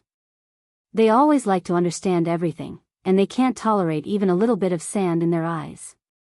They seem smarter than anyone else, but many times, they do things contrary to their wishes. People can't be smart about everything, and they can't be calculative about everything. Otherwise, they will be exhausted, and the gains won't make up for the losses. However, they can't be confused about everything. If they don't know anything and are irresponsible, then they will really be confused. Zheng Tan felt that philosophers were a bunch of lunatics with too many holes in their heads. They always thought about what other people thought, and thought about things that other people couldn't think about. However, Zheng Tan had to admit that what they said did make sense. After all, this was a matter of propriety, and Xiao Pa and the others had grasped this propriety very well. There were more smart people in the world than people thought. There were also many strange people and strange things in the world. In this era, there weren't Frankenstein monsters everywhere, but people who used the guise of scientific research to earn money from the country were everywhere. Moreover, Zheng Tan had a lot of people covering for him. In the past, Zheng Tan didn't pay much attention to it, but now that he thought about it carefully, he realized that he had a lot of loopholes, and yet he was still safe and sound. He could even go out freely every day. Thinking about it this way, Zheng Tan felt that life was still full of sunshine, and he wasn't fighting alone. Taking a deep breath, Zheng Tan raised his head and found that the old woman had left at some point. Zheng Tan was the only one in the courtyard. After leaving the old woman's courtyard, Zheng Tan walked along the cement road by the lake. He walked briskly back to Tsinghua University. On the lake, a fish leaped up, fell down, and disappeared. The ripples gradually calmed down. After returning to Tsinghua University, Zheng Tan saw that it was still early. There was still some time before lunch, so he planned to walk around the kindergarten and see what that naughty kid, Zhuo Xiaomao, was doing. Yes, the 42-year-old student, Zhuo Xiaomao, had entered kindergarten. The 42-year-old came from Zhuo Xiaomao's self-introduction at the beginning of school. My name is Zhuo Xiaomao. My nickname is Zhuo Xiaomao. I also have an English name, Zhuo Xiaomao. I'm 42 years old this year. That day, Zheng Tan squatted by their classroom window and looked at them. When he thought about it, he found it funny. When Zheng Tan arrived at the kindergarten, the children were playing with toys and slides. Zhuo Xiaomao was holding a building block and next to him stood an unfamiliar man in his 20s. Chapter 261. Zheng Tan had never seen the man before. All the teachers in the kindergarten were female, and they had been selected many times and had some connections. They were relatively reliable. Zheng Tan knew both of the teachers in Zhuo Kitten's class. There was no such man. Tsinghua University's kindergarten was very strict. Strangers were not allowed to enter. The children of the school staff were all here. The guard was also an old man. He knew most of the people here. Therefore, it was impossible for him to make such a mistake and let in an unfamiliar person. Of course, that was only for people. It was useless against special cases like Zheng Tan. Those walls and fences could not stop cats at all. Zheng Tan jumped onto a tree not far away and looked at Zhuo Kitten and the man. Zhuo Kitten was setting up building blocks. She set up a small car. The man next to her was guiding her. After that, he probably got anxious and squatted down to help her set up. He did not stop talking. Zheng Tan listened. This person was talking about high-end cars. To many children, this was a completely unfamiliar term.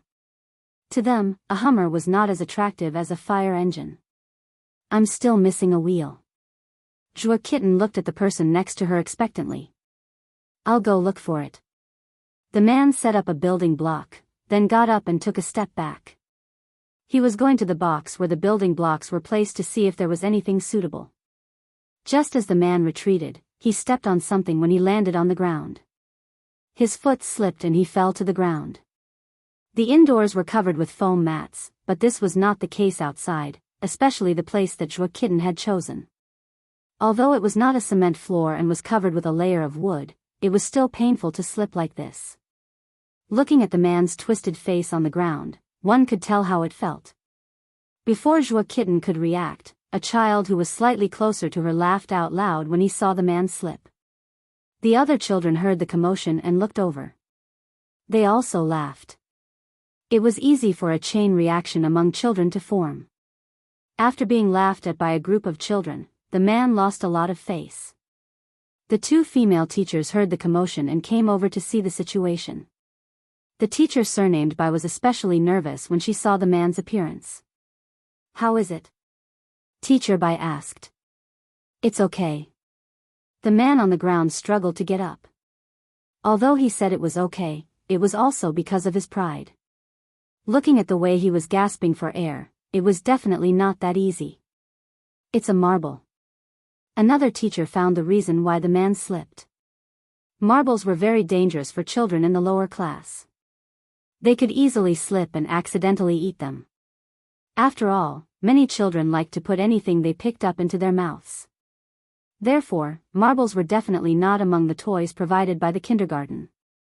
It was impossible for such things to appear here. It must have been left behind by one of the kids from the senior class. The man gritted his teeth and said. A few days ago, he saw some kids in the upper class playing this game. Although they put it away and cleared the area, he didn't expect to miss one. The two female teachers searched the field one more time. After confirming that there were no more marbles, Teacher Xiao Bai helped the man and left. They went to the school hospital to take a look, while the other teacher stayed behind to continue looking after him. Zheng Tan, who was not far away, saw clearly that Joie Kitten had taken out the glass bead from her pocket and placed it there when the man was squatting down to set up the building blocks. The two teachers would never link this incident to little kitten Joie. What could a 2.5-year-old do? Here, little kitten Joie was the youngest in the lower class. The other children were basically sent here when they were 3 years old. There were also children who were 2 or 3 months old who were sent here. The parents were either too busy or afraid that their children would lose at the starting line. When they saw other families sending their children to school, they hurriedly sent their children over. In fact, whether or not the children could go to kindergarten depended on the children. If they were too young, their minds would be weak and they wouldn't have the ability to take care of themselves. Sending them to kindergarten would not only tire the teachers but also make the children suffer. It might also make the children feel conflicted. As for little kitten Joie, who was 6 months away from turning 3, his mental fortitude was strong enough. He also had the ability to take care of himself. He could eat, sleep, and poop by himself. He was much stronger than some 3 or 4-year-olds. Moreover, little kitten Joie was the one who suggested that he go to kindergarten. On the first day of kindergarten, when the teacher finally calmed all the children down, the little guy howled, causing the other children who had finally stopped crying to cry again. For these children, it was too easy to cry when they were away from their parents for the first time. As for the initiator, little kitten Joie, when everyone was crying, he ran to the table in front of him and picked a big and good apple to sit by the side and eat. He didn't know who he learned it from. This little bastard was so bad. The children quickly stopped paying attention to what had just happened and began to play on their own. They had been in the classroom for a long time before. It was rare for them to come out and play, so they didn't care about those unimportant things. This was the difference between children and older children. The latter would continue to talk about what had just happened, while the former would forget about it. To them, the toys and slides in their hands were not as attractive as the toys in their hands. Little kitten Joie pushed the cart that he had just pieced together and prepared to continue playing. He placed the blocks on the ground into a circle, then added other blocks on top of this circle to form a cylinder. These blocks were not all square. There were also triangles, circles, trapezoids, and so on. This child was able to use these blocks of different shapes to make this cylinder very high and stable. After placing all the blocks on the ground, little kitten Joie pushed down the one that he had just pieced together and yawned. When he looked up at the tree and saw Zheng Tan, he immediately went over to Zheng Tan happily. Zheng Tan came down from the tree and stopped at a corner by the side, waiting for little kitten Joie to come over. Little kitten Joie was usually not very honest. He was also very obedient and had strong self-care skills. After handling his own matters, he would help other children. Because of this, little kitten Joie gave the teacher and other students a very good and positive impression. Only when he was with Jing Tan would he talk a little more, and that would also reveal the little guy's thoughts that were different from his appearance. Brother hey, I just punished a bad guy. Little kitten Joie said, looking as if he was asking for praise. Bad guy? That guy? To be honest, that guy gave a good first impression. First of all, his appearance was too deceiving. He was good-looking, which would give him a lot of points. With a little self-expression, no one would think that there was something wrong with him. Jing Tan believed in little kitten Joie. I saw him steal little Lee's teddy bear. He even lied and said that he didn't see it. Little kitten Joie whispered the secret that she had discovered to Jing Tan. The little Lee that little kitten Joie was talking about was another child in the lower class. Jing Tan did hear that a child here had lost something 2 days ago. It was a crystal pendant in the shape of a teddy bear. It was about 1,000 yuan. It was a gift from that child's relative. That child often took it out to show off. Unexpectedly, after he fell outside, he came back and found that the pendant was gone. When he ran to the place where he fell, he couldn't find the pendant. That parent even suspected the kindergarten teacher, but there were many children here with good conditions. There were a few who wore jade. In terms of value, those jade pendants were worth a lot. Why didn't he see anyone lose it? Why did your family lose it? They couldn't find anything and were worried that it would affect the other children. In the end, they could only leave it as it was. Now it seemed that the person who had picked up the pendant was that guy. After listening to little kitten Joie's whisper, Jing Tan found out that little kitten Joie couldn't sleep that afternoon. She took the periscope that she had made out of children's toothpaste and 2 small lenses and saw it. The children in the kindergarten all slept here at noon. They didn't go home. Little Lee woke up during lunch break to go to the toilet and fell. As for the periscope, there was a simple periscope made out of cardboard and 2 lenses according to the principle of light reflection in the primary school's labor curriculum. Jing Tan had seen some children play with it in the courtyard some time ago. It was the first time that Jing Tan had seen someone as small as little kitten Joie. Every time he squats for a long time, he gets up and steps back. He steps back this much. Little kitten Joie gestured with her hands. In other words, this guy didn't place the marbles blindly. He placed them there after observing and measuring them. However, wasn't this observation skill used wrongly? However, he was still a child after all. He didn't think too far ahead and didn't want to tell the teacher or parents. He only thought of it as a small game for himself to have fun. As for why little kitten Joie didn't tell little Lee about it, Jing Tan heard little kitten Joie's tone just now. He didn't have a good impression of little Lee, who had a loud voice, loved to show off, and wet the bed. He even put a bug on little Lee's skirt, scaring her to tears. However, no one knew that it was little kitten Joie who put the bug. From the perspective of a parent, this was the time to educate him about what was right and wrong and what was the best way to do it. However, Jing Tan didn't know how to do it and couldn't do it. He couldn't even speak, so how could he educate him? Little kitten Joie, is this your cat? A little girl came over and asked. Although little kitten Joie said that his name was Joyang, many children still liked to call him little kitten Joie. Little kitten Joie shook his head. No, he's my brother. When the little girl heard the answer, her eyes widened. She said in disbelief, no wonder you're called little kitten Joie. Your brother is a cat. Can you become a cat? No. Oh. The little girl's face was full of disappointment. She looked sideways at Jing Tan and reached out her white and tender little hand to pull Jing Tan's beard. Jing Tan dodged. Jing Tan didn't have a good impression of these little brats.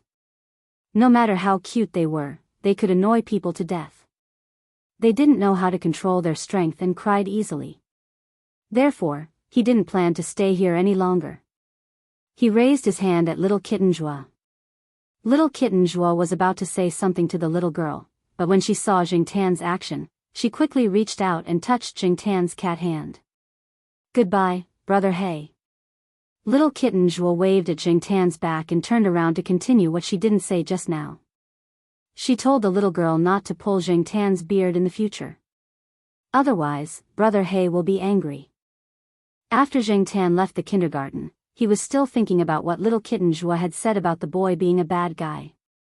It wasn't a good thing to keep such a person in the kindergarten. As he was thinking, he took a shortcut to pass by the school's hospital. Jing Tan saw the boy and girl coming out of the school's hospital. The girl was the kindergarten teacher with the surname Bai, and the boy was the bad guy that little kitten Zhuo had mentioned. Now, the boy was walking uneasily. He probably had a bad fall. When they passed a fork in the road, the two separated. Teacher Bai went back to the kindergarten. Later, she had to supervise the children to eat lunch and sleep, so she couldn't leave. The man, on the other hand, took a different route. Chapter 262. The man did not leave through the main entrance. Instead, he left through a side door that led to the old street. At this time, the number of people on the road gradually increased. Some people who had set up stalls were busy occupying seats. The students of Tsinghua University, who only had 2 classes in the afternoon, had also finished their classes. They came out for a walk and to eat some snacks. Jing Tan did not follow too closely. There were many people there. Many people did not pay attention to their feet when they walked. If he went over, his limbs and tail would probably be broken. Moreover, Jing Tan could see the situation from the sidewalk. It was not worthwhile to take the risk and look for trouble. As he followed, Jing Tan saw that the man's footsteps became faster. There was a small stall next to him. The stall was filled with accessories and gadgets. Girls liked them very much. There were many people around the stall. After the man passed by, Jing Tan noticed that there was a woman's phone in his hand. After getting the phone, the man turned it off skillfully. He opened the back cover of the phone, took out the card, and threw it into the bin beside him. Then, he put the phone in his pocket. That technique was something that only a veteran could do. It was too fast and too natural. It was so natural that the student did not feel that he had lost his phone. The people around him also did not notice anything strange. If Jing Tan had not seen the man steal the phone with his own eyes.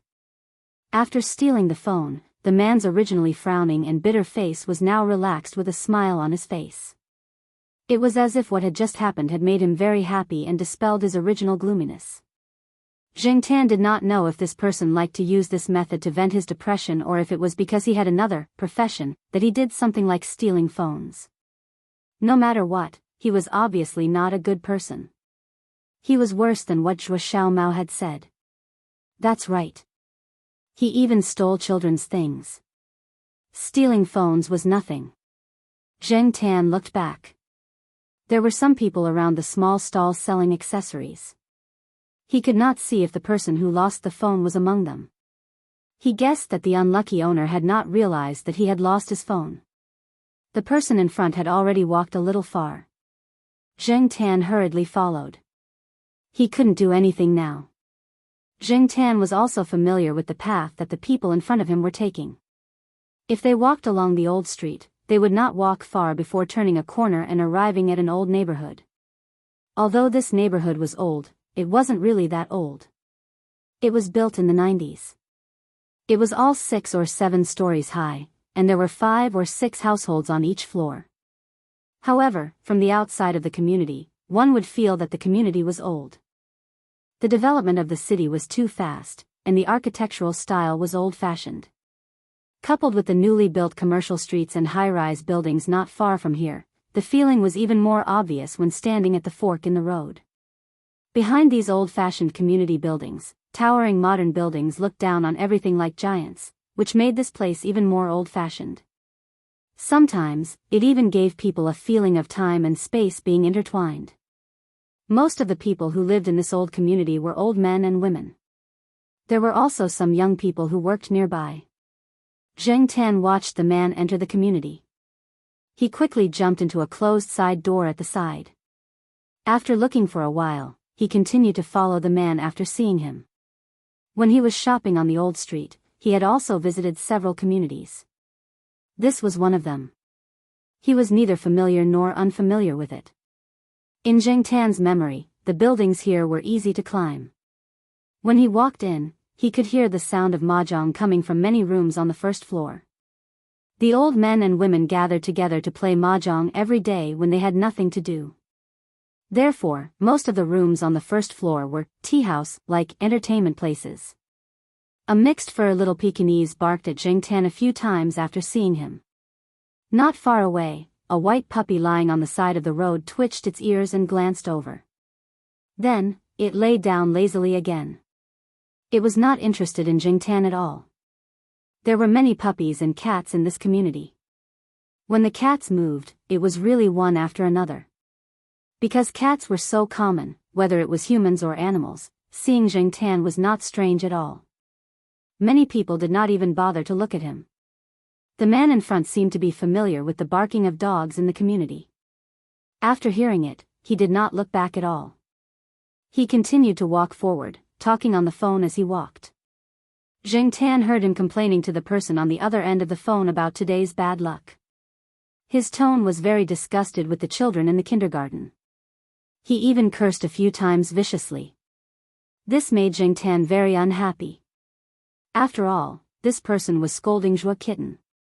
People's hearts were biased. Jing Tan was biased and righteous. Moreover, this person's character was problematic. Those little bastards, if they don't get beaten up for a day, they will make a scene. *CK, they are asking for a beating. The person in front was still complaining, but after walking into the corridor of a building, his emotions were restrained a lot. The building was very quiet. If he opened his mouth and scolded, he wouldn't be able to get a good look from the people around him. Jing Tan followed him in. There was an iron door at the stairs, but it seemed that it had not been closed for a long time. The people who lived here probably thought it was too troublesome to close, so the iron door at the entrance of the building was empty. The man lived on the third floor. Jing Tan watched the man take out the key to open the door and go in. Before closing the door, Jing Tan heard the man talk about where to go on Friday night. Jing Tan did not stay there for long. After finding out where the man lived, Jing Tan went downstairs and walked around the residential building before leaving.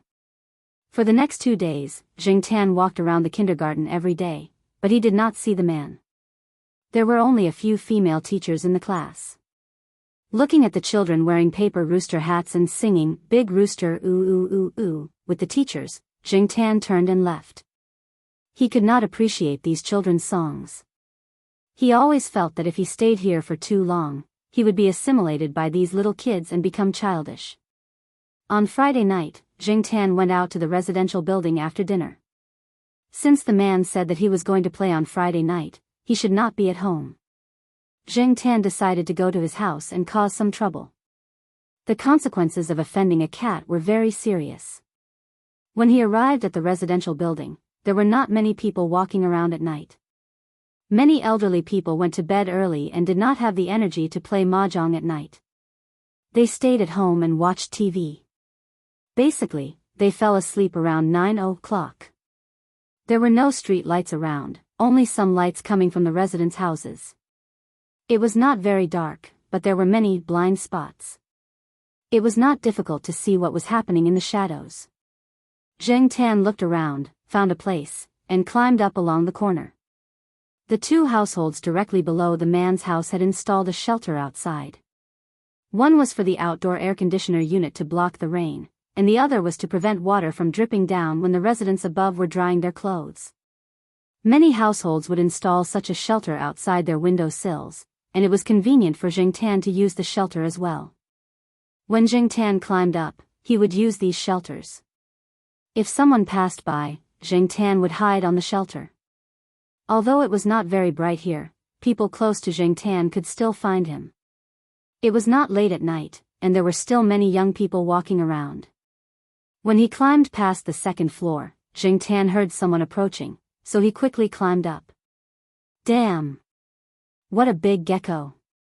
Hee hee. It's black, and it has cat ears. A voice came from below. Jingtan, obviously, that person had found out about Jingtan. At the same time, fortunately, that person was not very sober. Nonsense, I'm not drunk. I'm sober. Ugh, Jingtan hid on the shelter on the second floor and listened to the vomiting sound below. Fortunately, this person was drunk.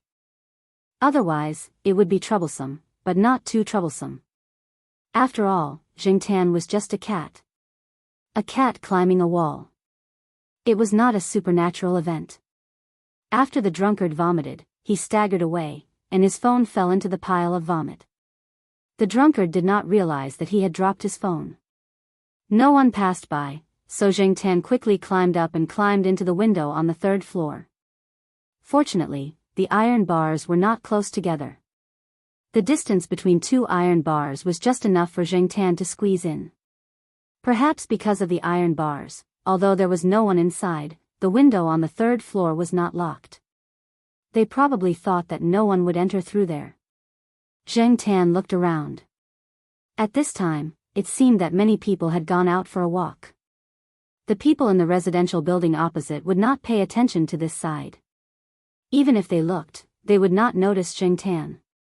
There was no light on the windowsill, and it was very dark. People could not see Jingtan in the dark with their vision. After opening the window, Jingtan looked inside. Based on the smell, this room was that man's. The room was not as messy as Jingtan imagined. There was a familiar smell left behind by the kindergarten's teacher Littlebai. The two of them were a couple, but teacher Littlebai did not live here. She should have been here this afternoon to tidy up the room for that person. There were too many obstacles. Jingtan decided to look at the room from above before deciding where to start messing around. Jumping from the bookcase to the wooden wardrobe next to it, Jingtan was about to look down when he found a key on the wardrobe. This key looked like it was used often. It was not rusty, and there was no dust on the key. There was a layer of dust around the key. The person who cleaned it did not take care of the wardrobe. Therefore, the contrast was very obvious. The smell left on the key proved that the man had used this key not long ago, but teacher Littlebai had not touched it. A key that was used often was placed on the high wardrobe. Why? There was obviously something wrong. Jingtan looked at the other furnishings in the room. He jumped down and tried the locked drawers and cabinets. The others could be opened directly. Only two were locked. One was the small cabinet under the bookcase, and the other was the bedside table. He looked at the keyhole. They were similar. Jingtan took out the key and gave it a try. The bookcase opened. The cabinet was filled with mobile phones. One of them was the stolen pink mobile phone that Jingtan had seen 2 days ago. Looking at the 6 mobile phones in the cabinet, there were 2 women's mobile phones, 3 men's mobile phones, and one of them was more gender neutral. It was used by both men and women. The 6 mobile phones were of different ages, and the price difference was very big. One of the mobile phones could be considered a thief's mobile phone in this era. There were also 2 mobile phones that looked more high-end. They could be sold for 2,000 to 3,000 yuan. These mobile phones should have been stolen by that person. In addition to the mobile phones in the cabinet, there was also a box with a SIM card in it. In Tsinghua University, there were many street vendors and retail agents selling SIM cards that did not require the buyer to show his or her ID card. The ones here should be similar. If these mobile phones were missing, would that man be angry when he came back? Chapter 263. Jingtan looked at his cat paw and then at the phones in the cupboard. Finally, his eyes fell on a flip phone for men. The screen of the phone was considered big for this era, and the buttons were relatively big, making it easier to use.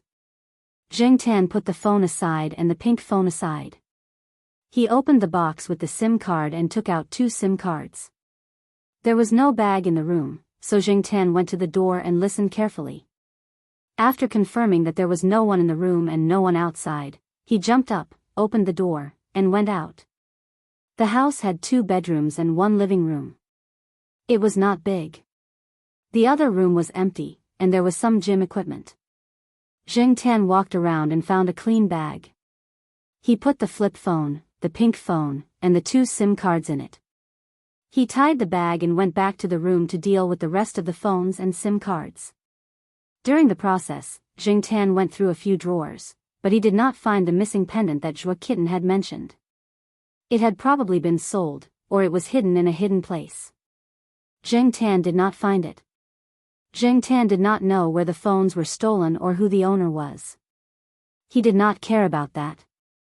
He was too lazy to pay attention to unrelated people. As for the owner of the pink phone, Zheng Tan was just going to help him out. After she was done, Zheng Tan was just about to jump out of the window when she suddenly stopped. She ran to grab some tissues to wipe away some of the traces, such as the places with obvious cat paw prints and the dusty wardrobe.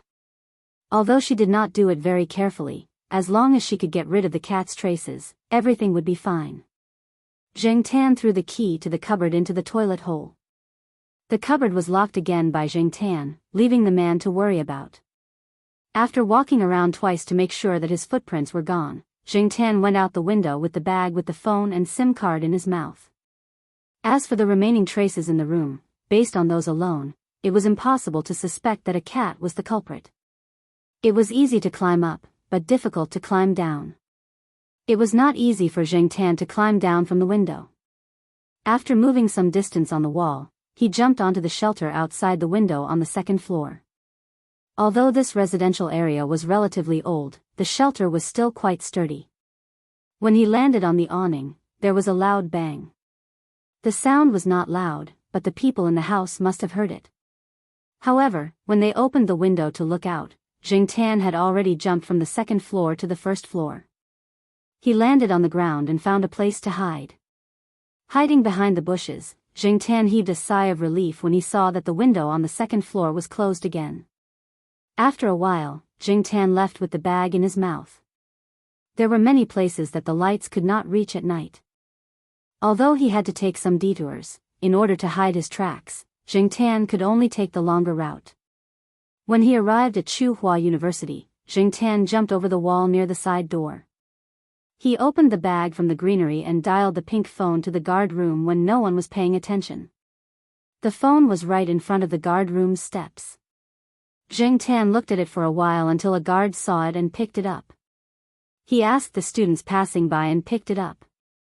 After he failed to find it, he picked up a pen and wrote, "Lost and found," on the notice board. Only then did Zheng Tan leave. The quality of the guards at Tsinghua University was not bad. After that, Zheng Tan did not go home directly. Instead, he went to the forest near the freshman dormitory. 2 years ago, when the freshman dormitory had not been built, that place was very remote. Almost no one walked around at night. There were many thick trees in the forest. Zheng Tan remembered that when he used to train there, he saw a hole in a tree. In the past, Zheng Tan had placed his cat tag in that tree hole. Thinking about it, he had not walked there for a while. Ever since the freshman dormitories were built and the freshmen moved in, Zheng Tan did not walk there much. Today, it was a good opportunity for him to go there and take a look. Even though after the new student dormitory was built, the secluded area of the campus had gotten a little more lively, but it was only a little. There were students walking around the forest area at night, and there were some students having sex in the small forest. However, there were not that many people, so it was not difficult for Zheng Tan to avoid them. There was no one around the tree hole. Zheng Tan jumped up the tree and looked at the tree hole. There was a pile of rotten leaves. The last time Zheng Tan came here, he had filled it with branches, leaves, and a plastic board to prevent other animals from occupying it. Now, it seemed that it was not a good idea. There were worms growing in the rotten leaves. Zheng Tan broke off a branch and dug out the things inside. It was very wet and there were many small worms crawling around. However, Zheng Tan could not think of a better way to deal with it. He could only put up with it for now and think of a way tomorrow. After digging out the tree hole, Zheng Tan put the bag with the mobile phone and SIM card inside. Although there were many places in the old tiled house where Zheng Tan could hide his mobile phone without worrying about the wind and rain, there was no telling when someone would go in there. As for the tree hole here, it seemed that only birds and cats could come in, and normal birds and cats were not as interested in the mobile phone as Jingtan. After thinking about it, Jingtan still felt that the tree hole was safer and more stable. Stealing a mobile phone from a thief, would that be considered a double cross? Who cares? Jingtan shook his head. He had never been a person of integrity.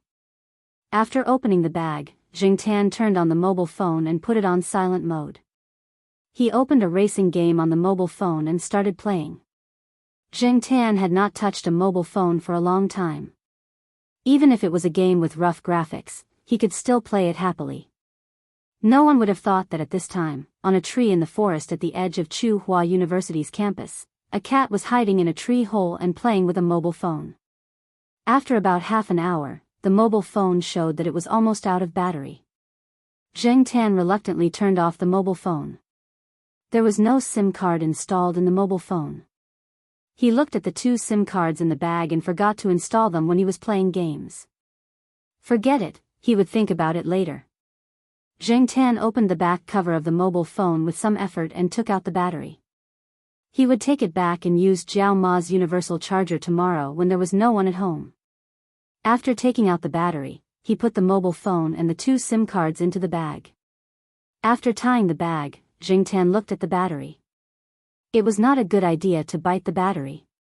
Not to mention the toxicity of the battery, Jingtan remembered the conversation between Jiao Pa and Jiao Yuan a while ago. Many students in Jiao Yuan's class ran out of battery when they used some electronic products. They were too lazy to buy a new one, so they just used it and bit it to dig out the battery's remaining energy. That was why there were many discarded batteries in Jiao Yuan's school with bite marks. A few days ago, there was news about a little girl who was injured by a battery because she bit it. According to the newspaper, an expert's explanation was that batteries contained chemicals. If saliva entered the battery when biting into the battery, it could cause the battery to short-circuit and explode. This was especially true for counterfeit products and low-quality batteries. It was very likely that accidents would occur because of the quality of the batteries could not be guaranteed. The batteries that students usually used were number 5 or number 7 batteries with zinc shells. Jingtan did not know about the battery of the mobile phone, but he did not dare to take the risk. He still cherished his cat's life. Jingtan was semi-illiterate when it came to academic knowledge. He did not understand and was not interested in learning more about it. He just needed to listen to Jiao Pa and Jiao Ma. It was simple, convenient, and did not need to use his brain. Therefore, to be safe, Jingtan ran to the vendors outside the side door to pick up the bags. After the number of students increased, there were some vendors outside the side door in the evening and at night. When the vendors saw Jingtan pick up a plastic bag from the stall, he thought that the cat was just playing with it for fun. There were many cats who liked to play with plastic bags, and plastic bags were not worth much. Therefore, he did not pay much attention to Jingtan. Instead, he paid more attention to the passing students. After putting the battery into a clean plastic bag, Jingtan took the plastic bag back to the house. He hid the battery in a corner of the courtyard, went upstairs, brushed his teeth, and took a shower. He had taken a lot of plastic bags today, so he needed to brush his teeth more. The electric toothbrush that Jiao Ma had bought for him was not bad. The next day, when no one was home, Jingtan took the bag with the battery home and used Jiao Ma's all-purpose charger to charge it. In order to charge the battery more, Jingtan stayed at home in the morning and afternoon. At the same time, he found a bag in the clutter. This was Jiao Ma's change bag. It had not been used for a long time, so she probably forgot about it. Jingtan took the bag out, washed it under the faucet, and put it on the balcony to dry. The size of the change bag was just right for the flip phone. The strap was just right for Jingtan's neck, so he did not have to lift it with his teeth. After everything was ready, Jingtan found an opportunity to go back to the tree hole. He installed the battery and tried the 2 SIM cards. He also tried to check the phone bill. One of the cards had no money left, and the other only had a few yuan left. After installing the card that still had the phone bill, Jingtan thought about the man's phone number. Yesterday, when Jingtan went to the kindergarten, teacher Littlebai was calling the man. After she finished the call, she put the phone on the desk to look after the other children. Zheng Tan checked the call log. It showed that the number was Dear. Zheng Tan memorized the number. At the same time, in the old residential area, Zhang Dong was complaining on the phone. In the morning, when I was changing my shoes, I found a few SIM cards in my shoes. I hurriedly went to the closet to change into a suit. When I went out to take the bus, I took out a few SIM cards from my pocket. When I went home to cook noodles in the kitchen, I opened the cupboard and found a phone inside. I ran to drink some water to calm myself down. When I opened the cupboard under the coffee table in the living room, I found another phone inside. F***CK, phone. SIM card. SIM card. SIM card. I'm going crazy. Who the F***CK is playing with me? Zhang Dong felt that the intruder was a skilled thief, but why didn't he take the phone away? Instead, he stuffed things everywhere as if he was playing a game. Zhang Dong checked the door lock and windows, but he could not find any clues. He did not have any investigative skills, so he did not dare to say anything. If outsiders found out, he would not have a good time. If his colleagues found out, he would not have the face to do so. He could only talk to his close friends who usually hung out with him to talk about it. As he was talking, his phone received a text message. After seeing the number displayed on the phone, Zhang Dong's hand trembled. Suddenly, a chill ran down his spine.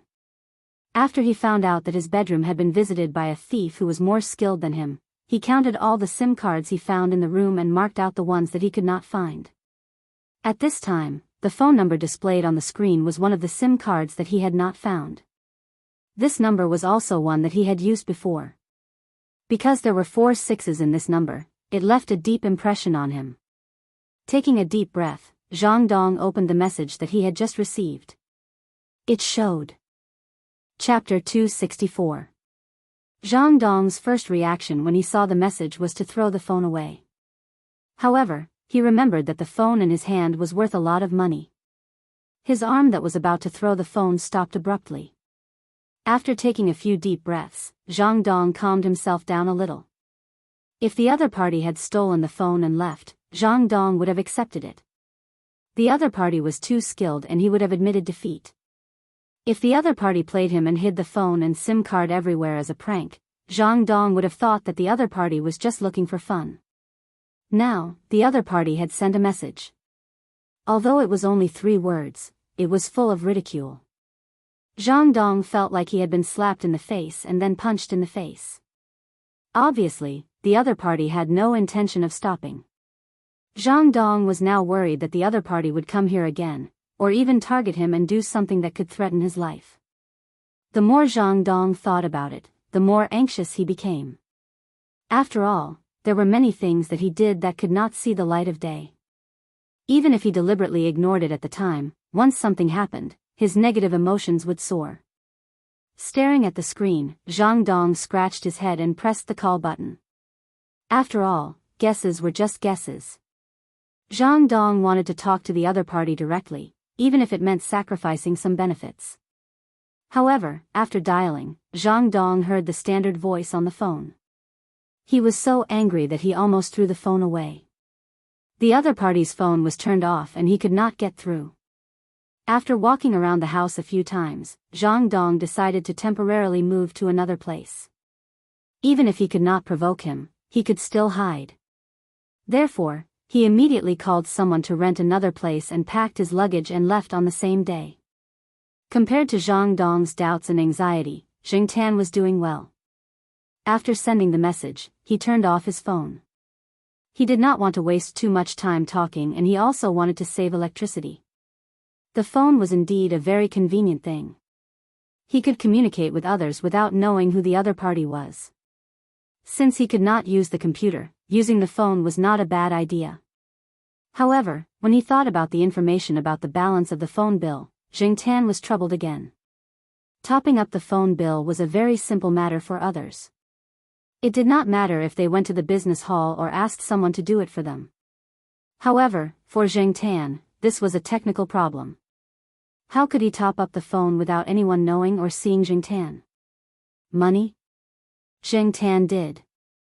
Jing Tan knew where Little Pomelo, Jiao Yuan, Jiao Ma, and Jiao Pa's bank card were, but he did not want to touch their money. You could call him stupid, stubborn, but Jing Tan would never steal Jiao Ma's money to top up his phone bill. Even though he had already planned to give the money in the card to the Jiao family, Jing Tan felt that it was a different matter altogether. Jing Tan could do it to Zhang Dong or someone he didn't know, but he couldn't get over the fact that it was someone from the Jiao family. When he got home, he opened the drawer of the cat tree and looked at the cards inside. There was a lot of money in the cards. Jing Tan once saw the Jiao Pa register for online banking. Jing Tan was shocked when he logged in to check the balance. Unfortunately, no matter how many zeros there were on the card, Jing Tan could not get a dime. It was not that the Jiao Pa had moved the money out, but Jing Tan could not withdraw the money at all. There were cameras at the ATM. He did not see anyone using a bank card to top up the phone bill nearby. If there was someone using a bank card to top up the phone bill, Jing Tan could sneak over when no one was around to top up the phone bill. Ask someone to help? Jing Tan did not want to do that. He still wanted to use this phone number for other things. Therefore, the fewer people who knew about it, the better. What should he do? Jing Tan leaned on the balcony and pondered. There was a chattering sound coming from the 4th floor. It was the B*TCH bird on the 4th floor cultivating artistic sentiments. At this moment, General was drawing with a pen in its mouth. In order to prevent General from going out and harming others, its owner had taught it a few more things. Among them, drawing was something that General was interested in. Every day, it would draw with a pen in its mouth when it had nothing to do. Its owner, Professor Tan, had even specially bought a drawing board, and the pens used were also environmentally friendly. This could not only distract it so that it would not go out and attract hatred, but also make it shut up. Its learning ability was so strong that its mouth was getting worse and worse. If its mouth was not sealed, it could anger people to death. The people of the Academy of Economic Sciences were still being laughed at by other schools. General's information had also been dug out by everyone. However, it was also said that someone from the Academy of Economic Sciences had made an animated GIF based on General's original appearance. It had been downloaded quite a lot on the internet. Even Professor Tan's GIF was in it. Jing Tan poked his head out from the balcony and looked at General's drawing. He did not know what it was drawing. It was probably abstract. After drawing, General tilted its head and looked at it. Then it raised its big paw and grabbed the eraser next to it. It wiped the drawing on the drawing board and continued its artistic career. Looking at General drawing with a pen in its mouth, Jing Tan suddenly thought that he could also write and draw. He could try to find someone to pay for his phone in this way, but there was a certain risk in it. In order to solve the technical problem of recharging the phone, the first thing was to have cash. Jing Tan could not think about online payment at this stage. How could he get cash, and how could he get cash through legal means? On this day, Jing Tan went to Xiaoguo's place to shoot a new promotional advertisement. Xiaoguo's store attracted customers not only with the pet products, but also with the promotional videos that Xiaoguo released on time on the Pet Center's website. Every time it was the release date, a large number of Pet Center customers and netizens would wait in front of the computer. Then they would share the videos on some video websites or take screenshots to discuss in the forum to attract attention. This time, Jing Tan's prop was a small backpack. This time, he was dressed as a mountain climber. However, during the shooting, the other cats were not in a good mood. They were not very cooperative during the shooting, so it took a long time. The short video that was supposed to be finished by 2 in the afternoon was not finished by 3. Jing Tan was quite impatient. Xiaoguo was worried and asked his subordinates to comfort the other cats. As for Jing Tan, black charcoal, let's talk about it. Can we hold on for 1 more hour? Xiaoguo looked at Jing Tan. After working together for so long, Xiaoguo also knew how to communicate with this cat. Jing Tan ignored him. It was lying on the side with its eyes half closed, thinking about how to get cash. It was too lazy to talk to Xiaoguo in front of it. Xiaoguo talked for a long time but still did not get a response. He was ready to take out a cigarette and go out to smoke. When he reached into his pocket, he found that there was a $50 bill in his pocket. On a whim, he took out the bill and waved it in front of Jingtan. Let's hold on for one more hour. This is your overtime pay. Originally, Xiaoguo was just joking. After waving the bill in his hand, he was going to put it in his pocket and go out to smoke. Unexpectedly, the cat, who was too lazy to even lift its eyelids, immediately stood up and was full of energy. Xiaoguo was speechless. He felt that the cat's eyes were shining when it saw the bill. After 2 seconds, Xiaoguo took out the bill that was half in his pocket and waved it slowly in front of the cat. Then, he looked at the cat in front of him, whose eyes followed the bill. Holy sh**t. It was so effective. Xiaoguo had always directly transferred Jingtan's remuneration to his card, but Xiaoguo did not expect that the effect of cash would be so good. If he knew that it could stimulate the cat's work attitude, he would have taken it out directly. However, had this happened before? Xiaoguo shook his head. It did not happen in his memory. He did not know if it had never happened before or if it had forgotten. Black charcoal. Xiaoguo folded the bill and stuffed it into Jingtan's small backpack. The overtime pay is yours. Let's get to work. Let's get to work. The cash problem was solved. Jingtan was now in a good mood. The other cats were now calmer because of the staff's comfort. Therefore, when everyone was very cooperative, Jingtan worked very hard in the remaining time. It was very cooperative and very patient. It was not like before, when it saw other cats make mistakes, it could not wait to slap them. Xiaoguo held his chin and looked at the shooting. He thought that if he had to work overtime in the future, he would solve it with cash. Anyway, 50 yuan was really nothing to him now. It was a good deal to make the cat cooperate so well. After the shooting, Jingtan did not take off the backpack prop. Xiaoguo did not say that he wanted it, so he let Jingtan carry it back. After returning home, Jiao Yuan wanted to see Jingtan's small backpack, but Jingtan did not give it to him.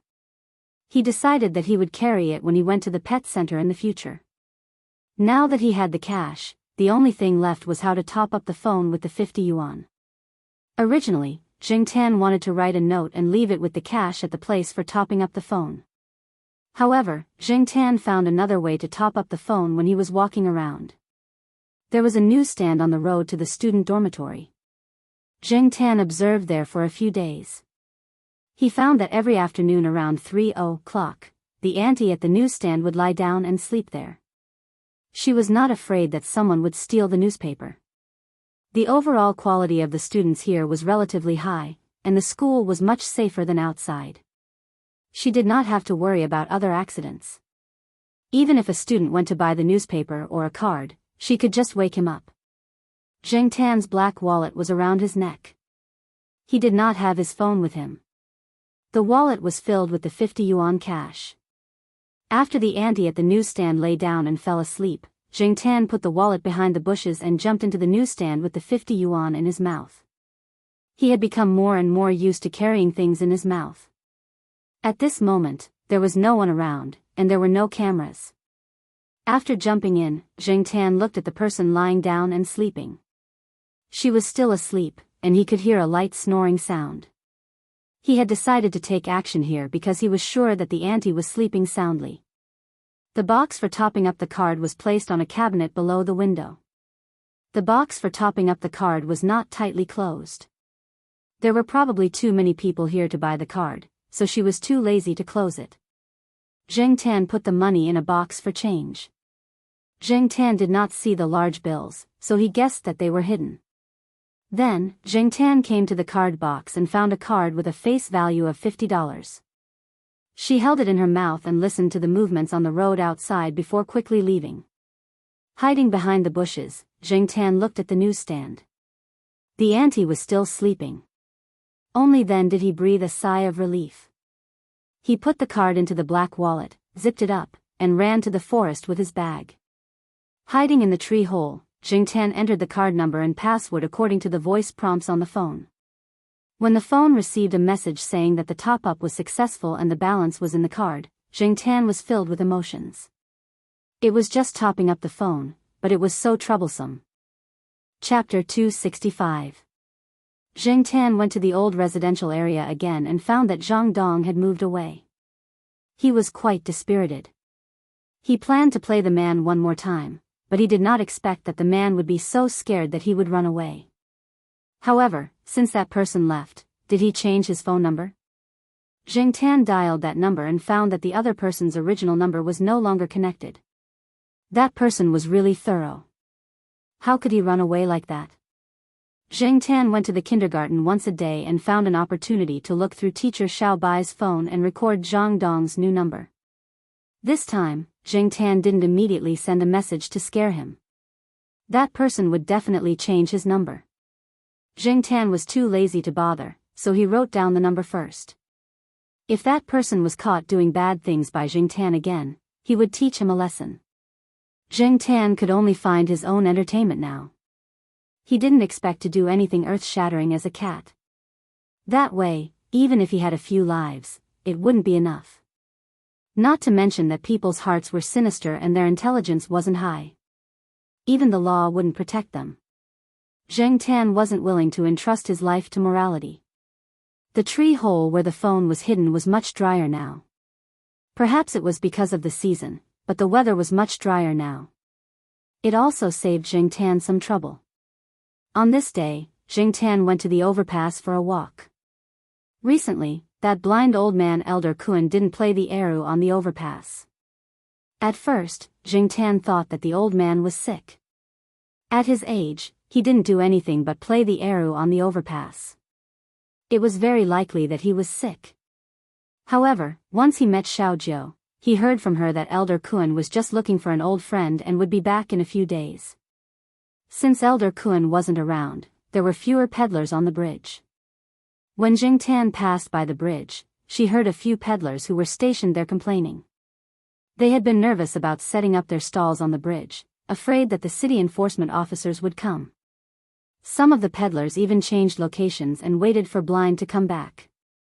Jing Tan also went to the construction site to take a look. It shouldn't be called a construction site. It should be called Hengwu Plaza now. Although it wasn't completely open yet, there were already some shops open for business. There weren't many people at the moment, but that might not be the case in a while. Looking at the Hengwu square that changed every day, Jing Tan sighed that time really passed quickly. He heard that Yi Hao and the others would set up a clubhouse similar to the night building here.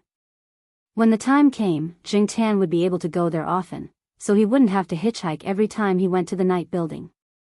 However, a clubhouse built here would definitely not be as good as the night building. After all, the main consumers here were students, not white-collar workers and social elites who were already working. It didn't matter, as long as there was a place to kill time. Jing Tan jumped onto a residential building and looked at the Hengwu Plaza. He was thinking about bringing his phone over tonight to take a photo as a souvenir. That night, after dinner, Jing Tan picked up his new backpack and walked out of the house with light steps.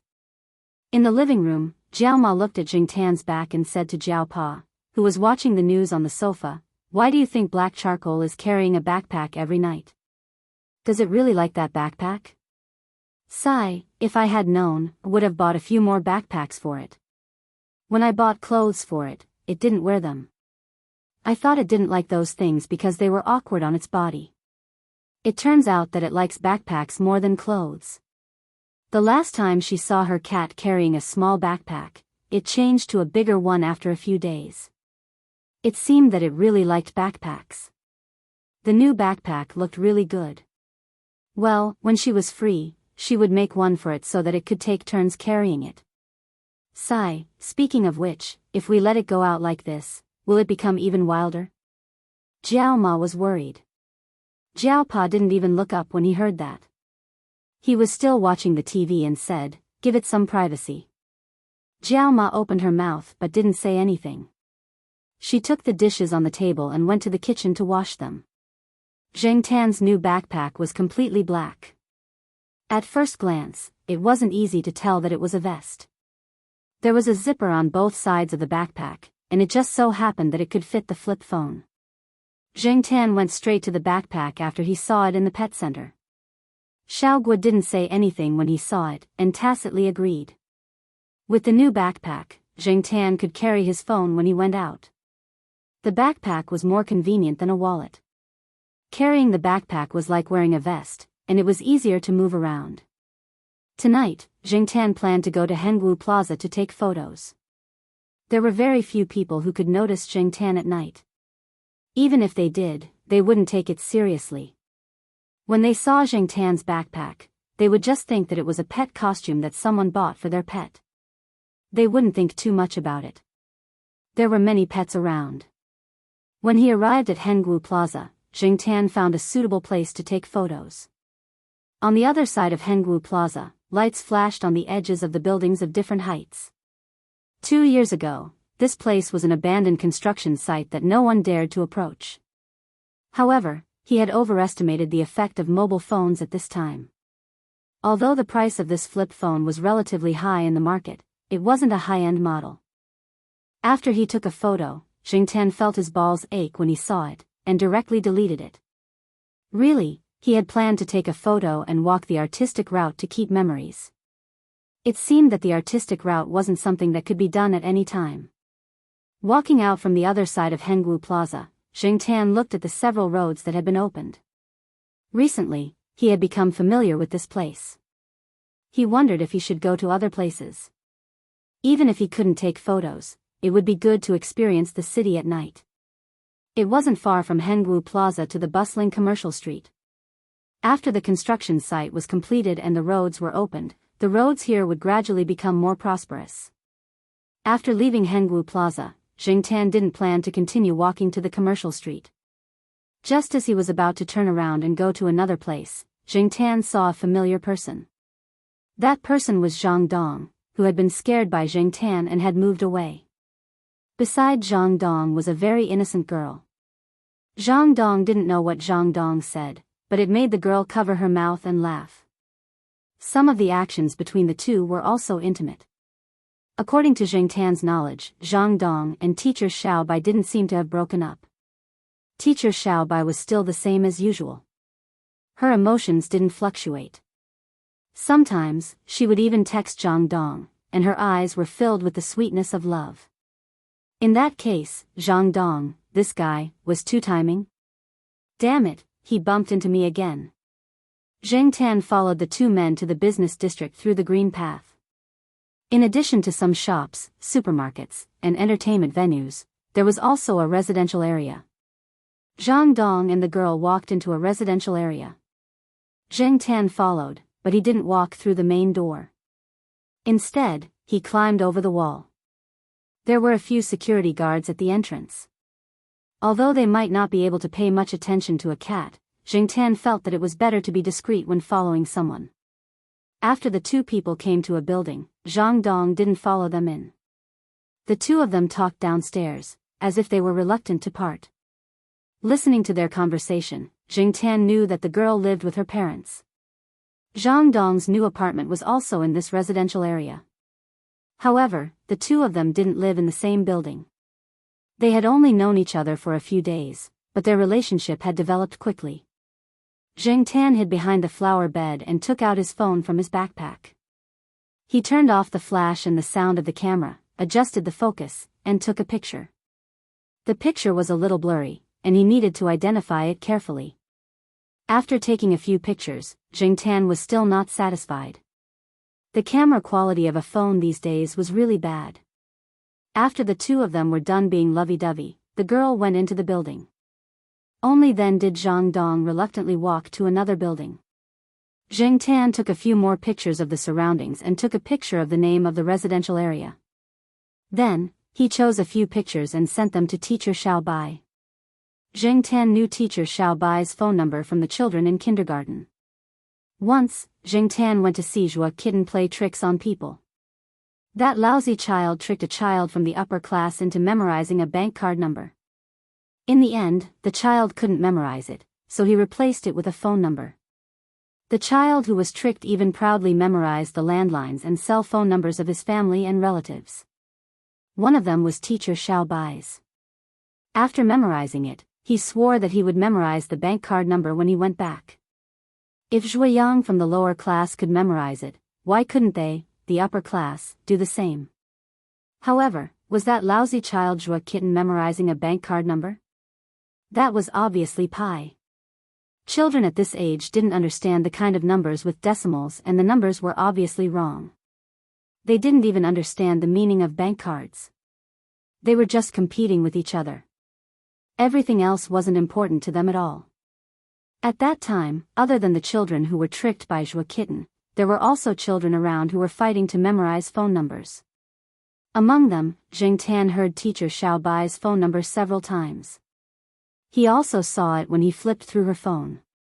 After thinking for a while, Jing Tan entered the phone number and sent the picture over. At night, teacher Xiaobai was at home preparing for tomorrow's class. Suddenly, her phone received a message. At this time, she thought it was her boyfriend, Zhang Dong. She didn't expect it to be an unknown number with a picture. She had received similar messages before. Usually, they were advertisements or other spam messages, so she planned to delete them. However, when her finger was on the delete button, she stopped. After thinking for a while, she moved her finger and opened it. Previously, the phone number that sent the picture messages and some scams was not this kind of phone number. Therefore, she decided to open it and try it. At most, she would just deduct more money from the phone bill. What shocked her was the content of the message. The picture taken at night wasn't very clear to begin with. After the appropriate compression, it was even more blurry. However, although the picture was blurry, teacher Xiaobai still knew the person she had been with for so long. She could recognize from the picture that the man in the picture was the boyfriend she was with now, the one who called her dear every day in text messages. As for the woman in the picture, she didn't know her at all. There were several pictures. 2 of them were holding hands, and 2 of them were hugging. Even if they didn't do anything further, looking at the way they interacted, they were definitely not ordinary relatives and friends. Zheng Tan also very considerately entered a few words to explain which neighborhood, the approximate time, what Zhang Dong was doing with the girl in which building, when they went shopping, and so on. The pictures and words were like a basin of water with ice dregs that poured over teacher Xiaobai from head to toe. Zheng Tan didn't know how teacher Xiaobai would react after seeing the message. He even thought that teacher Xiaobai would delete the message without looking at it. When he went to the kindergarten the next day and saw teacher Xiaobai's state, Zheng Tan knew that she had seen it. Furthermore, her mood was a little off. Her face was pale, and even when she smiled at the children, it was obvious that she was forcing herself. Seeing teacher Xiaobai's state, Zheng Tan was a little doubtful if his actions were appropriate. After thinking about not caring about this matter in the future and letting them develop on their own, Zheng Tan went to the tree hole and turned on his phone. He didn't expect to receive a message the moment he opened it. It was sent around midnight yesterday, and it was from teacher Xiaobai. Who are you? 2 a.m., can you help me? Chapter 266. To catch a thief, you have to catch the stolen goods. To catch an adulterer, you have to catch a couple. Just a few blurry photos were not very convincing. Zheng Tan estimated that Zhang Dong would definitely use flowery words to cover it up. However, looking at teacher Xiaobai, she would not be easily fooled this time. At her age, she was in a relationship with the intention of getting married. When encountering this kind of thing, even if she was temporarily fooled by Zhang Dong's excuses, her heart would still be troubled. And teacher Xiaobai asked Jing Tan to help her get evidence. Listening to teacher Xiaobai's words, Zhang Dong had a criminal record. However, Zhang Dong was a capable person. He did not know how he persuaded teacher Xiaobai to forgive him in the past. Now that this kind of thing happened again, teacher Xiaobai did not intend to let it go easily this time. On weekdays, teacher Xiaobai was busy with the kindergarten students' affairs. The large amount of time during the day was enough for Zhang Dong to do a lot of things. Helping to keep an eye on people was not difficult for Jing Tan, but it was a little boring. After a brief exchange of text messages, Jing Tan did not directly give a reply. If it was a person, it would be fine. Cat's actions during the day were not very convenient, and Jing Tan could not bring his mobile phone with him during the day. On this day, Jing Tan was yawning as he walked to Zhang Dong's new rented neighborhood. He had observed here for a few days. Zhang Dong had recently restrained himself a lot. Even when he met the girl, although his attitude was still warm, he was probably scolded by teacher Xiao Bai and was not so greasy.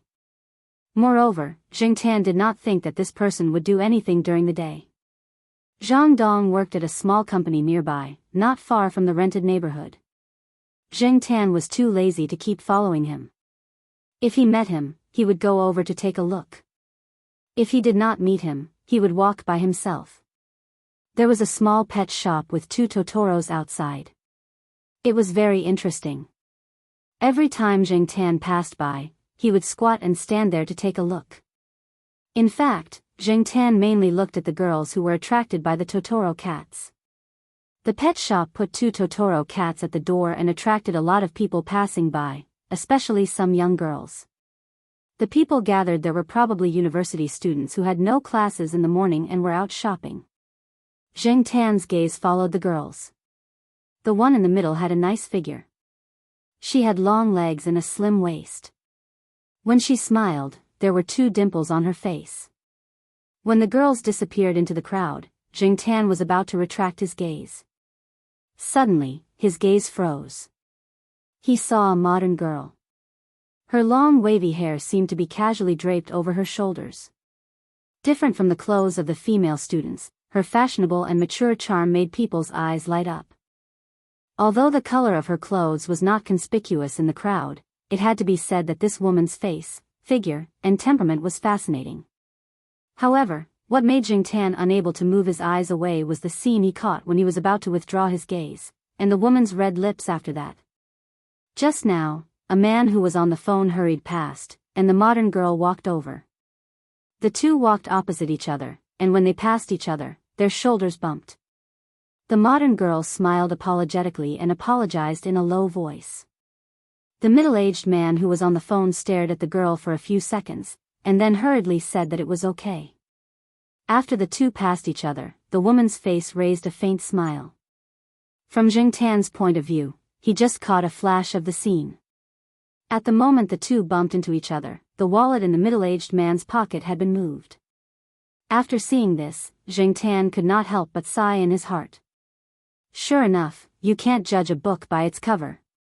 Before Jing Tan finished his sigh, he saw that the modern girl's smile deepened. She stared in a direction and waved her hand. Jing Tan looked in that direction. Diagonally across the road, Zhang Dong, who was supposed to be at work, could not wait to run over and almost hit a taxi. These 2 know each other? That's right, they are both thieves. Moreover, these 2 are not bad looking. Although Jing Tan looked down on Zhang Dong, he had to admit that this guy had a pretty face that was very attractive to women. The 2 should be very familiar with each other, and the way they interacted with each other was completely like old friends. There was even a hint of ambiguity. No, it should not be just ambiguity. Those little movements and the eye contact between the 2 made Jing Tan certain that these 2 definitely had something going on. This guy is really awesome. Jing Tan originally thought that Zhang Dong had a foot in 2 boats, but now it seemed that it was more than that. Perhaps this was just the tip of the iceberg. On the street, the 2 did not do anything too intimate. Zhang Dong raised his hand and brushed the long hair by the side of the woman's cheek. Following the hair, his finger brushed the woman's high twin peaks. His gaze also carried a hint of ambiguity. When his finger moved to a spot, Zhang Dong's finger lightly flicked. The wallet that he had stolen was also there, but it was covered by the jacket, so it was not easy to find. The woman took off her sunglasses and looked at Zhang Dong proudly. Then, she held Zhang Dong's arm and the 2 of them left. Jing Tan followed. Since he had bumped into them, he would help Teacher Little White keep an eye on them. It was a pity that he did not bring his phone this time. Otherwise, he could have called Teacher Little White over to catch them in the act. Zhang Dong was in a good mood. Yesterday, he contacted this close friend of his and knew that she was coming to Chuhua City today. When he received a call from work in the morning, he asked for leave to pick her up. At the same time, he also asked for her help with the burglary incident. Of course, when he asked her to come over to help, he also wanted to have an intimate conversation with her. It was indeed good to find a wife like Teacher Little White who cared about the family, took care of the children, and did housework well. However, Zhang Dong preferred a more passionate woman. At the same time, he could not bear to let go of Little White. In addition, due to his personality, he had formed a habit of having one wife and going out to seduce others from time to time. Moreover, when he saw his old flame, he could not help it. Zheng Tan watched them walk into a hotel. The ambiguous and teasing gazes between the two of them made passers-by know that their relationship was not ordinary. And entering a hotel at this time, connecting the two of them to the interaction between them, Zheng Tan sighed again. If only he had his phone, he would be able to call Teacher Little White over to catch them. However, was it too late to go back and send it? After thinking about it, Zheng Tan quickly ran back to Tsinghua University and turned on his phone in the tree hole. He briefly described what he saw and the name of the hotel. As for what Teacher Little White would do next, Zheng Tan did not know. Teacher Little White was currently in class. By the time school was over, the two of them should have finished their business. After sending the message, Zheng Tan was about to turn off his phone. Unexpectedly, there was a reply from the other side, asking if it was XXX Hotel on XX Road. Zheng Tan recalled the street where the hotel was located and replied, yes. After replying with a, thank you, there was no more reply. After putting down his phone, Zheng Tan ran to the kindergarten to take a look. Teacher Little White was not there. Another teacher had taken her place.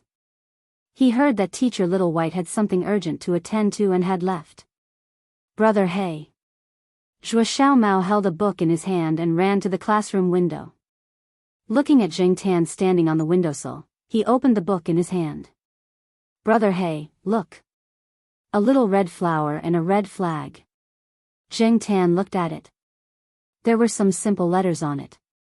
Many children did not write the simple letters well. However, as long as they wrote it well, they would get a red flower stamp. However, not everyone could get a red flag stamp. It had to be written correctly and well. Looking at Zhuo Xiaomao's expectant eyes, Zheng Tan raised his hand and patted his head. Zhuo Xiaomao stood there and grinned, as if he had received recognition and praise. However, Zheng Tan wanted to go to the hotel to check on the situation and did not listen to Zhuo Xiaomao's words. After patting Zhuo Xiaomao, Zheng Tan jumped down from the windowsill and left. As Zhuo Xiaomao watched Zheng Tan leave, the smile on his face faded. Teacher Little White was unhappy today. Brother Hey was unhappy too. Therefore, he was unhappy too. A mushroom-headed girl from the same courtyard as Zhuo Xiaomao ran over. Zhuo Xiaomao, do you know what 1 + 1 equals? It equals 2. The mushroom-headed girl was speechless. What was she vomiting for? On the other side, Zheng Tan ran to the hotel. Just as he was wondering why he did not see Teacher Little White and wondered if she had gone into the hotel to look for someone, he saw a figure rushing out of the hotel. It was Teacher Little White. Behind her, Zhang Dong chased after her. Looking at his sorry state, he must have put on his clothes in a hurry. There were many wrinkles on them.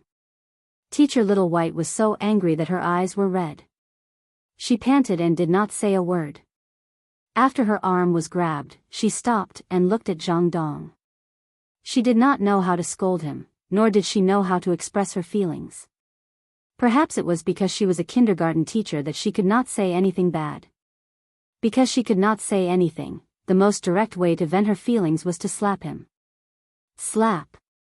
Little White, you misunderstood. Zhang Dong did not care about the modern girl. He quickly found an excuse to cover up. Slap. Another slap. Listen to me. Zhang Dong wanted to stop Teacher Little White, who was about to leave. Slap. Another slap. Good slap. Zheng Tan looked at the two of them. From the sound of the slap, he knew how hard the slap was. Teacher Little White's strength, which she had trained from carrying children, came in handy now. A hotel staff came over and pushed Zhang Dong away. He then tried to persuade Teacher Little White. He seemed to know Teacher Little White. It was no wonder Teacher Little White could directly go in to catch them in the act. There were more and more people watching the show. Teacher Little White did not stand there and say anything more. She hailed a taxi and left, leaving Zhang Dong there to be pointed at. As for the modern girl, Jing Tan did not see her. She probably knew that it was better to stay invisible. If she came out, she would only be criticized. In the afternoon, Jing Tan ran to the forest and turned on his phone. He wanted to ask about Teacher Little White's situation. She was so angry in the morning that she did not go to the kindergarten in the afternoon. However, after turning on his phone, Jing Tan realized that his phone had F*King stopped working. He had just topped up 50 yuan not long ago. How did it disappear so quickly? He thought about it. He had not called much during this period of time. Even if he had sent a lot of messages, it should not have stopped working so quickly. The only explanation was that she had sent pictures. In the past few days, other than exchanging messages, he had also sent quite a lot of pictures and MMS. Why did he not feel that the phone bill had decreased so quickly in the past? Communication in this day and age was not as convenient as it would be a few years later. A few years back, one could just log into a Wi-Fi chat app and send pictures and voice messages. However, it was different now. However, it was too late for Jing Tan to realize this now. Looking at his phone, Jing Tan thought about when he should go and recharge his phone today. Should he go to the newsstand to get a top-up card, or should he write an anonymous note with his phone number and leave it with the money at the top-up counter so that the people there could help him recharge his phone? Just as Jing Tan was worrying about how to top up the phone bill, his phone received a message. Jing Tan opened it and saw that he had just topped up 100 yuan. A few seconds later, another message came. It was from Teacher Little White. I'm really sorry. I didn't think it through. Chapter 267. After Teacher Xiaobai went back, she called the kindergarten to ask for leave because her emotions were unstable. Then, she stayed at home until her emotions calmed down a little.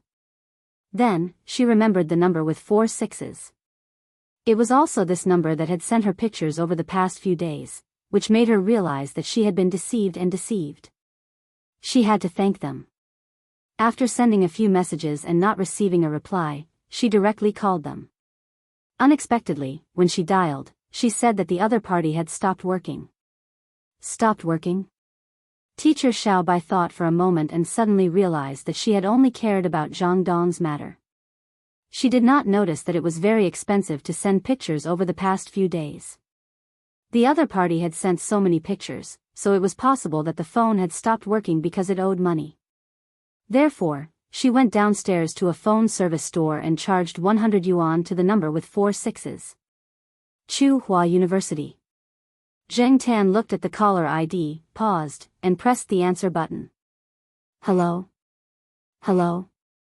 May I ask if you can hear me? Teacher Xiaobai listened to the phone. Just as she was wondering if the other party was not in front of the phone, the sound of an object moving came from the phone, accompanied by some strange noise. On the other side, Jing Tan picked his ears. A gust of wind had blown over and made his ears itchy.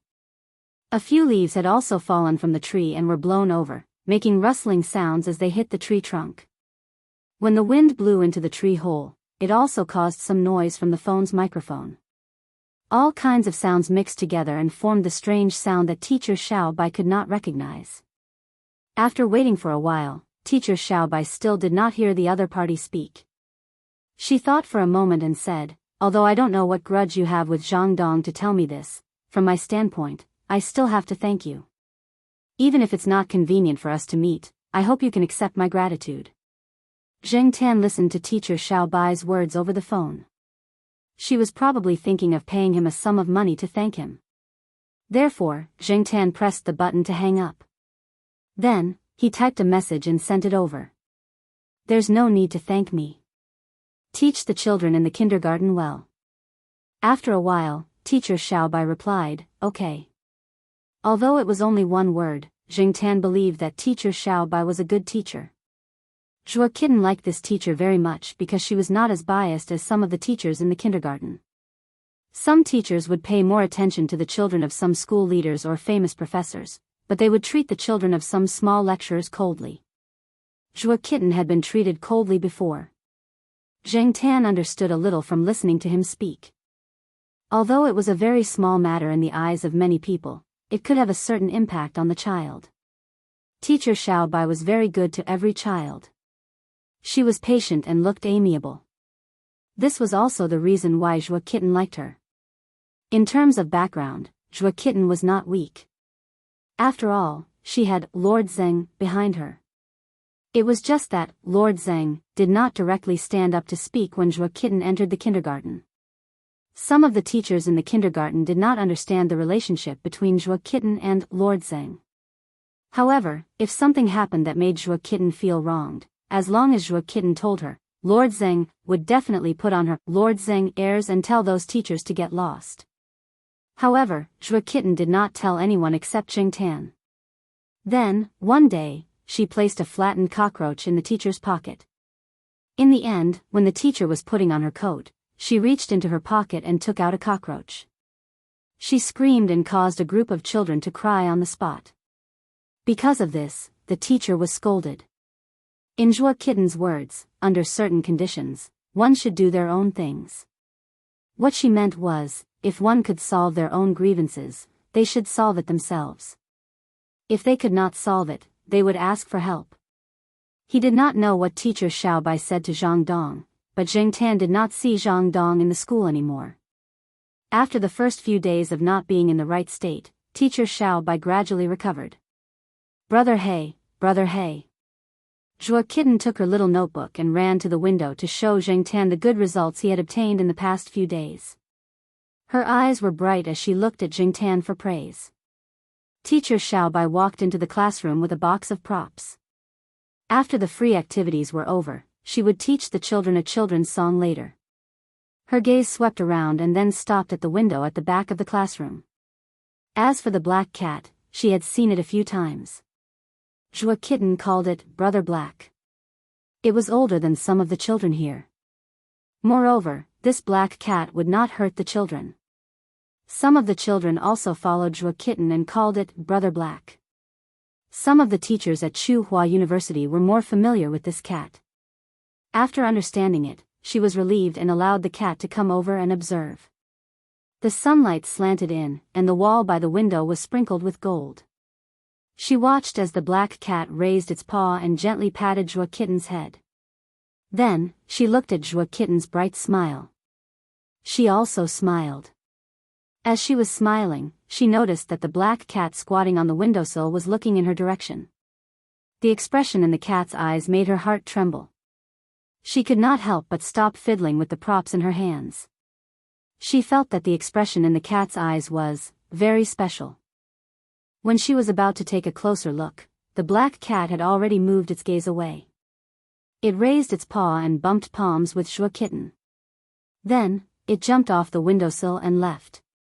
It nimbly flipped over the wall outside and disappeared from sight. Zheng Tan prepared to go to the lakeside villa to see Hu Zi. The little guy had grown a lot stronger recently. It was full of energy and ran around everywhere.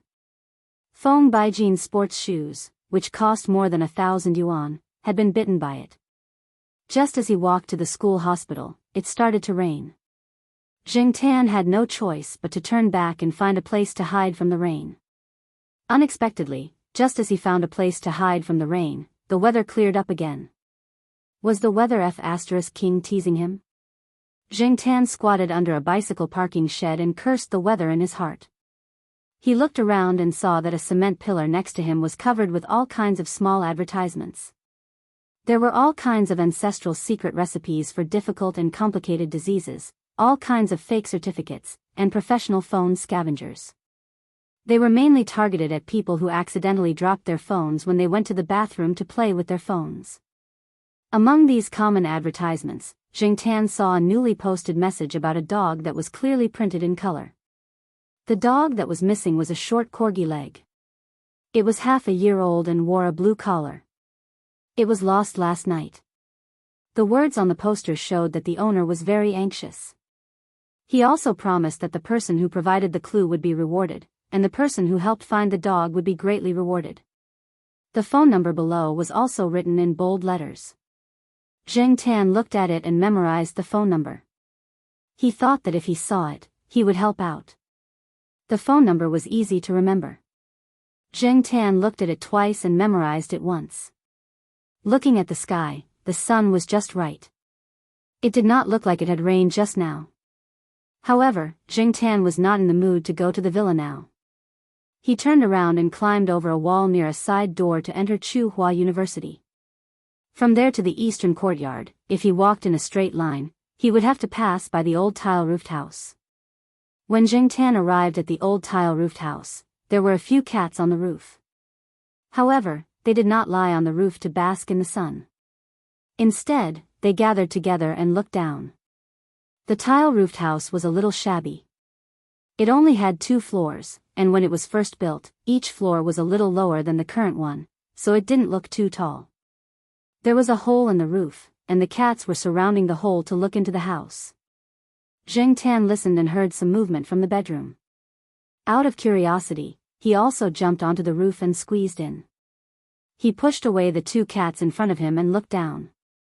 Although there was a hole in the roof, other places were quite solid. There was no need to worry about it collapsing. Looking through the hole, there was a low table on the second floor.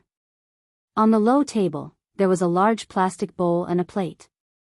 The plate was filled with water, and the plastic bowl was filled with pet food.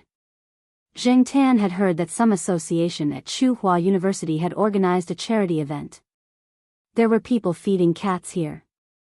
It was probably this house. The plastic bowl should be filled with cat food. It smelled like it. That was all. There was no need for the cats to gather here, right? He moved his ears. There was movement downstairs, and it was climbing up the stairs. Soon, Zheng Tan saw the cause of the movement. A cat and a dog. These 2 were probably playing happily, running up and down the stairs. They were not tired at all. As soon as the 2 appeared, the cats around the hole stretched their necks and squeezed to look inside. 2 of them wanted to go down and play, but they did not have the guts. The others seemed like they were just there to watch. They did not move. These cats were not necessarily stray cats. They were not crowded here because they were hungry, but more because they were curious. As for the stupid dog inside, Zheng Tan had just seen the sign on the cement pole. Was this stupid dog playing with the cats here? Everyone said that corgis were smart. There were corgis in the Western District compound, and they were not as stupid as this one. It seemed that the average IQ of the corgis was slightly higher. This corgi was probably dragging them down. It was probably tired from running around. The corgi jumped onto the low table with its short legs, drank the water in the plate, and ate a few pieces of cat food. Then, it opened its mouth and lay there panting. It did not think about how worried its owner was after it disappeared. It was not worried at all. According to the sign on the sign, it was lost yesterday. Today, it did not feel any sense of crisis at all. As for why it was locked here, it was not known whether it was deliberately done by someone or if no one noticed it when it came in. It put down the cat food and locked the door. In short, this guy was definitely stupid. People said that dogs did not mind if their owners were poor, and most of the time, people did not mind if their dogs were stupid. Some dogs were so stupid that their owners treated them like treasure. After Zheng Tan left the old tile-roofed house, he ran to use his phone to send a text message to the owner of the corgi, briefly explaining what had happened. The other party immediately called, but Zheng Tan refused to answer. He then said that it was not convenient for him to answer. The other party replied with a few words and went to find the dog. An hour later, Zheng Tan was playing a game to earn points when he suddenly received a text message. Found it. Bro, thank you so much. When are you free? Let's go out for a meal and I'll thank you properly. Zheng Tan could not really go out for a meal. Seeing that it was getting late, he hurriedly replied, there's no need for a meal. If you really want to thank me, just help me top up my phone bill. After sending the text message, Jingtan turned off his phone and did not care about it anymore. The next day, when Jingtan came over and turned on his phone, he received a few text messages. The first one was a text message informing him of the payment. Jingtan looked closer. 1 and 3 0s. It was indeed 1,000 yuan. Damn! It really topped up. Relatively speaking, this was indeed a large sum of money. Jingtan did not expect that he would receive 1,000 yuan as a phone bill just by chance and sending a text message. With this 1,000 yuan and the phone bill that teacher Little White had given him, Jingtan did not have to worry about owing money for a long time. Chapter 268. Since he didn't have to pay his own bills, he didn't have to worry about the downtime. He didn't have to expose himself, and he didn't have to be afraid of being investigated. He could even have fun. No wonder there were so many private detectives nowadays. The market demand was high, and it was easy to make money. Catching mistresses and finding evidence seemed to be a lucrative business. However, Jingtan didn't plan to do those things. He helped teacher Xiao Bai because she was nice to Zhuo Kitten. At the same time, Jingtan also wanted to teach Zhang Dong a lesson. After this incident, Jingtan had no interest in helping anyone else. After solving the annoying problem of topping up the phone bill, Jingtan was in a good mood. Even his paws were faster when he played mobile games. He didn't make as many mistakes as before, and he got a high score in one go. Although he didn't have to pay his own phone bill, Jingtan was still very active in earning cash. Every time he was brought by Xiao Guo to shoot promotional videos and advertisements, Jingtan didn't hesitate to get overtime pay from Xiao Guo. In the past, he was annoyed that the cats in the pet shop always made mistakes. Now, he couldn't wait for the cats to not cooperate so that he could earn more cash. Jingtan didn't plan to pay his phone bill for the time being. He planned to save the cash for emergency use. Sometimes, even if he had a large amount of savings in his card, it would be a waste if he didn't have cash on hand. Today, because it was the weekend, the two children were at home. Jiao Ma was dragged out shopping by a few colleagues, and Jiao Pa was not there. After being promoted to a professor, Father Jiao had applied for a good project. Now, he had a few projects on hand and was very busy. Now, a few fourth-year students, as well as a few third-year and second-year students, had joined him. Some of them wanted to familiarize themselves with the laboratory. After all, there was still a big gap between undergraduate students and graduate students. Their independent exposure to experiments was also limited. If they wanted to develop in this direction, they had to prepare in advance. Some of them were interested in Professor Jiao's current reputation and the projects on hand. After all, if they followed a teacher who had projects and topics and could produce results, not only would they be able to get a salary, but it would also be of great help to them in the future.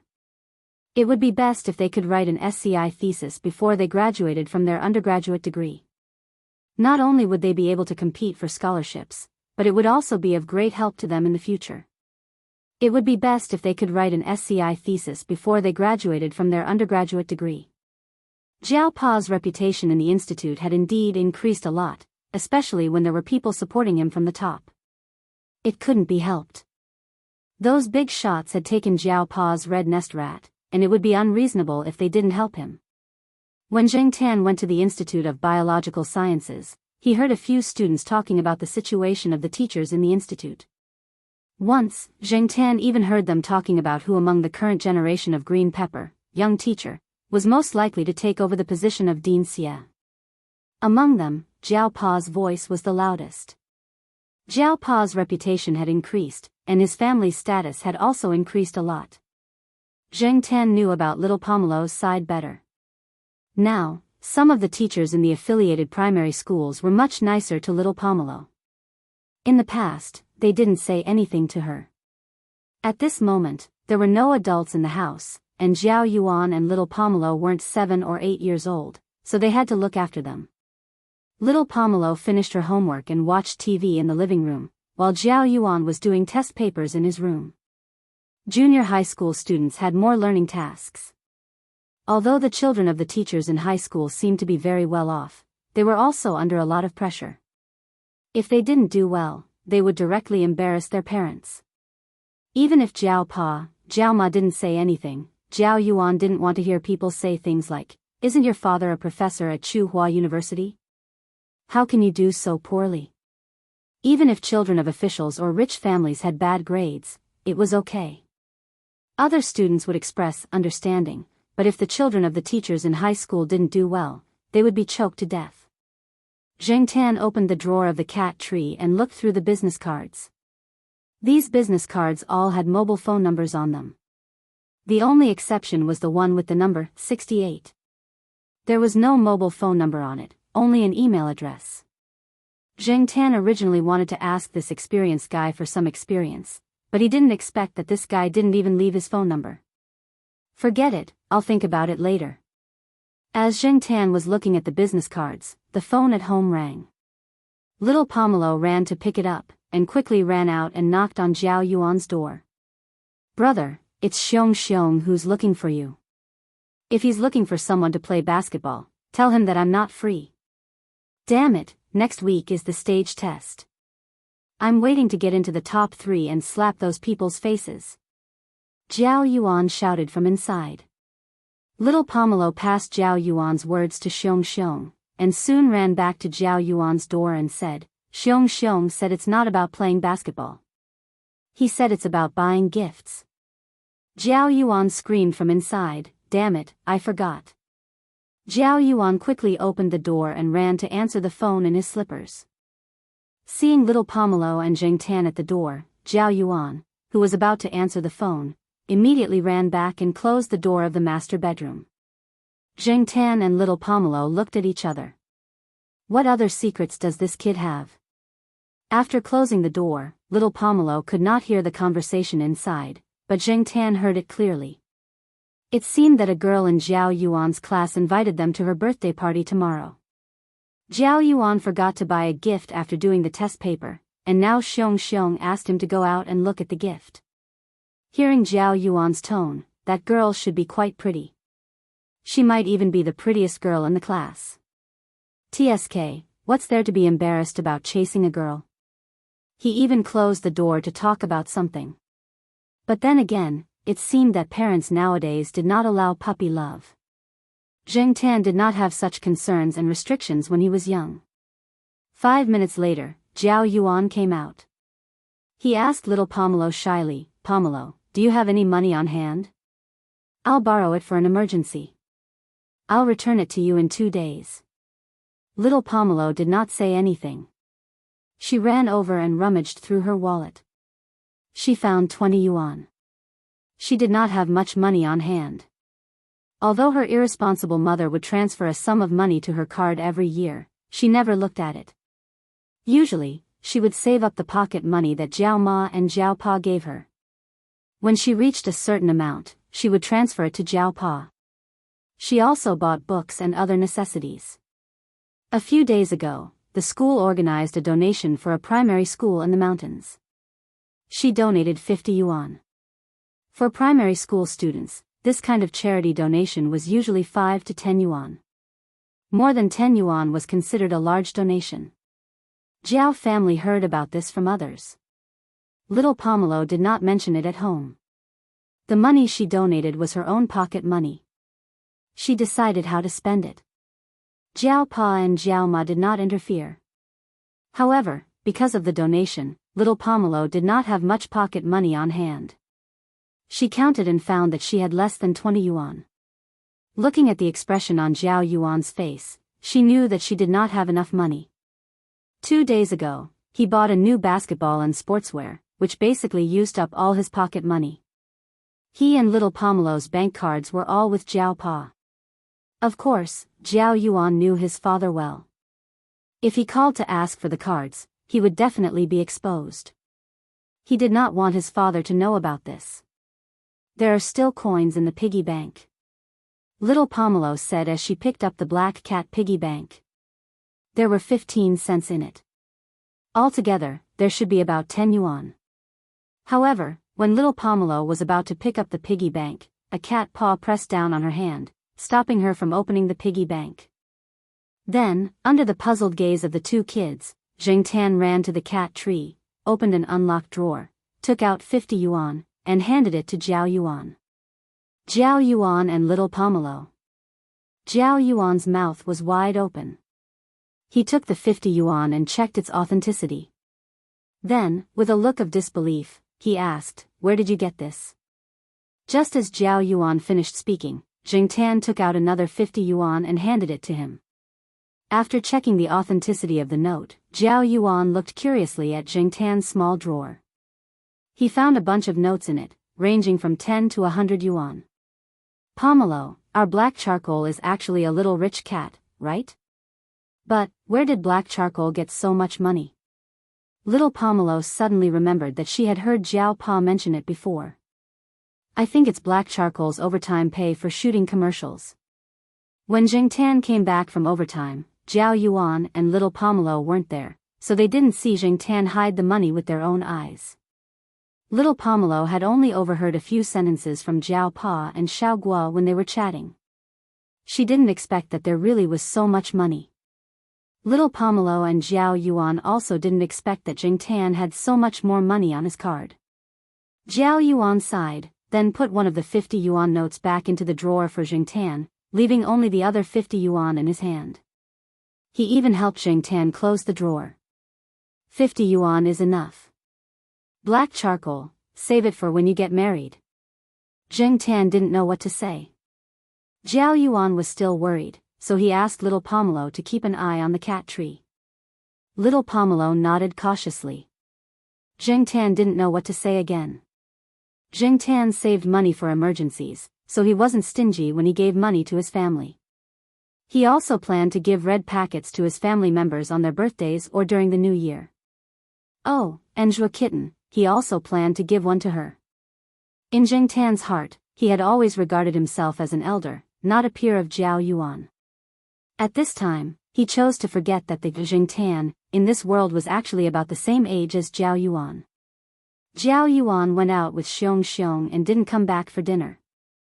Yulisha and Xia Xian from the western courtyard came to talk to little Pomelo about next week's blackboard bulletin. Jing Tan had nothing to do after dinner, so he went out for a walk. There were many side roads on the old street, and one of them led to a place where it was very lively at night. Jing Tan came here tonight to see if he could see Peanut Candy fighting a Pekingese dog. Peanut Candy had recently been eyeing a Pekingese dog with mixed fur, and every time he went there, he would fight. After walking through a long alley, it was immediately lively. There were food stalls everywhere. Every evening, this place would be quite lively. It was filled with the smell of daily necessities. Most of the people who were active here were people with low social status. After all, those social elites rarely gathered in places like food stalls. They felt that it was degrading. After entering, their expensive suits would inevitably be stained with the smell of cheap beer and cooking oil mixed with cooking oil. The people who came here also didn't maintain an arrogant and reserved demeanor. 2 big plates of barbecue skewers bought by the roadside, a table full of favorite dishes, a few bottles of beer, chatting and laughing, and showing their true temperament. Jing Tan wasn't interested in the smell of food at all. What he was worried about was that when he was avoiding a drunkard, he stepped on a piece of bubble gum. What was worse was that the bubble gum was very sticky. He couldn't shake it off, and he couldn't rub it off. What kind of brand was this? It was so King disgusting. From today onwards, bubble gum would be listed as one of Jing Tan's most hated things, and he would stay away from it.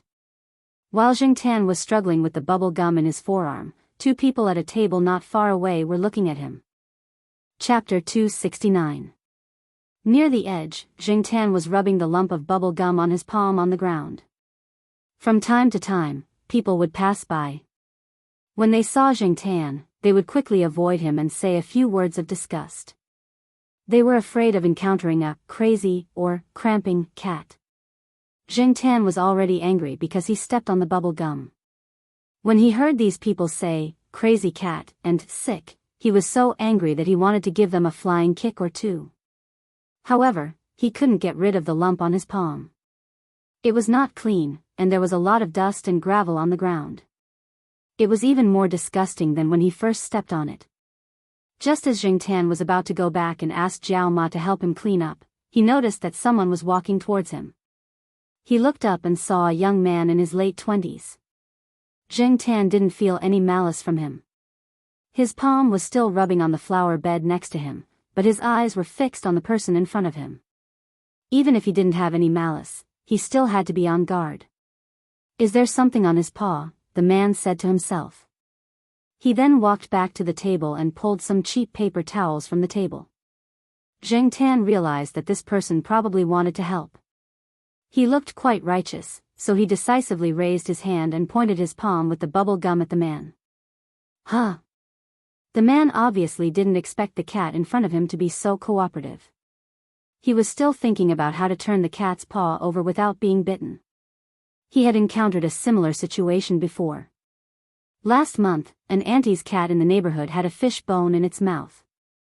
She asked him to help, and after a long time, the bone was removed. Both of his arms were scratched and bloody, and it hadn't completely faded yet. However, at this moment, it seemed that he was overthinking. Not every cat was so uncooperative. This cat was indeed a little special. Jing Tan watched the man wrap the bubble gum with a piece of paper that was already covered with dust and gravel. He then pulled it off from his paw little by little and changed to a new piece of paper to wipe it a few times. Done. The man threw the bubble gum wrapping paper into a nearby trash can. Then, he reached out to touch Jing Tan's head, but Jing Tan avoided him. Jing Tan bent the cat's palm to take a look. He moved his palm, rolled it up, opened it up, rolled it up again, and opened it up again. That lump of bubble gum was too sticky. Even after wiping off most of it with a tissue, some of it still stuck to the fur between his palms. However, it was much better than the uncomfortable feeling from before. Stepping on the ground, Jing Tan tried to walk a few steps. Not bad. Although it was still a little awkward, it was still acceptable. When he got back, he would ask Jiao Ma to think of a way to deal with it. He just needed to take a shower. Without that big lump sticking to him, Jing Tan felt that it was much easier to walk. The helper walked back to the table by the roadside and sat down. He continued to chat with the older man at the table. Meddling in other people's business again? The older one disagreed. I'm just helping out. There are so many people passing by, but it's not convenient. You're the only one who's convenient. Cats are the most heartless. Even those animals that are described on TV and newspapers as being grateful are only a minority. Most of them forget that you're good to them the next day. Those cats and dogs out there, don't be too nice to them. They might even bite you. The older man raised his hand and pointed in Jing Tan's direction. He said to the person across the table, even if you feed them well, they only treat you as a meal ticket. When you're in trouble, it's good enough that they don't give you trouble. What can they do to help you? Jing Tan was implicated. He was innocent. He looked at the person who was talking and heard the other person say, even if you kneel down and beg it, it won't come over. Hence, Jing Tan gave the other person face and walked over.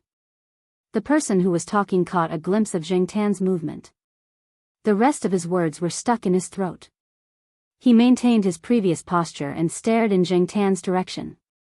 Under their surprised gazes, Jing Tan walked over and jumped onto an empty plastic chair next to their table. He then looked at the older man. Go on, go on. The older man's face twitched. He took back his hand, picked up a piece of food with his chopsticks, and drank half a bottle of beer. He then said to the person across from him, "What have you been busy with recently?" The young man didn't react in time to the sudden change of topic. He thought for a while and said, "A lot of things have happened at Chuling Avenue recently." Chuling Avenue was the name of the commercial street after the old street. It wasn't far from the food stall. Oh, I heard about that. 2 days ago, a rich businessman from another city came here for an inspection. He lost his phone at Chuling Avenue. I heard that after reporting the case, he even complained. The people in charge of this area have been criticized, right? The young man grunted. In recent months, there have been more people reporting crimes there. The crime rate is high. The surveillance cameras installed in the shops there didn't work. It's obvious that he's a habitual offender and is familiar with the area. What he didn't say was that when they were criticized, they were so miserable. It seemed like they didn't have to think about getting a bonus this year. They could only rely on their meager salary to continue living. Yeah, I heard that his phone is worth 28,000 yuan. You must know that the law and order there is poor. Buying such an expensive phone and showing it off on the streets, isn't that asking for theft? Saying that the law and order were poor in front of a police officer was a slap in the face. But because they understood each other, the young man didn't get angry.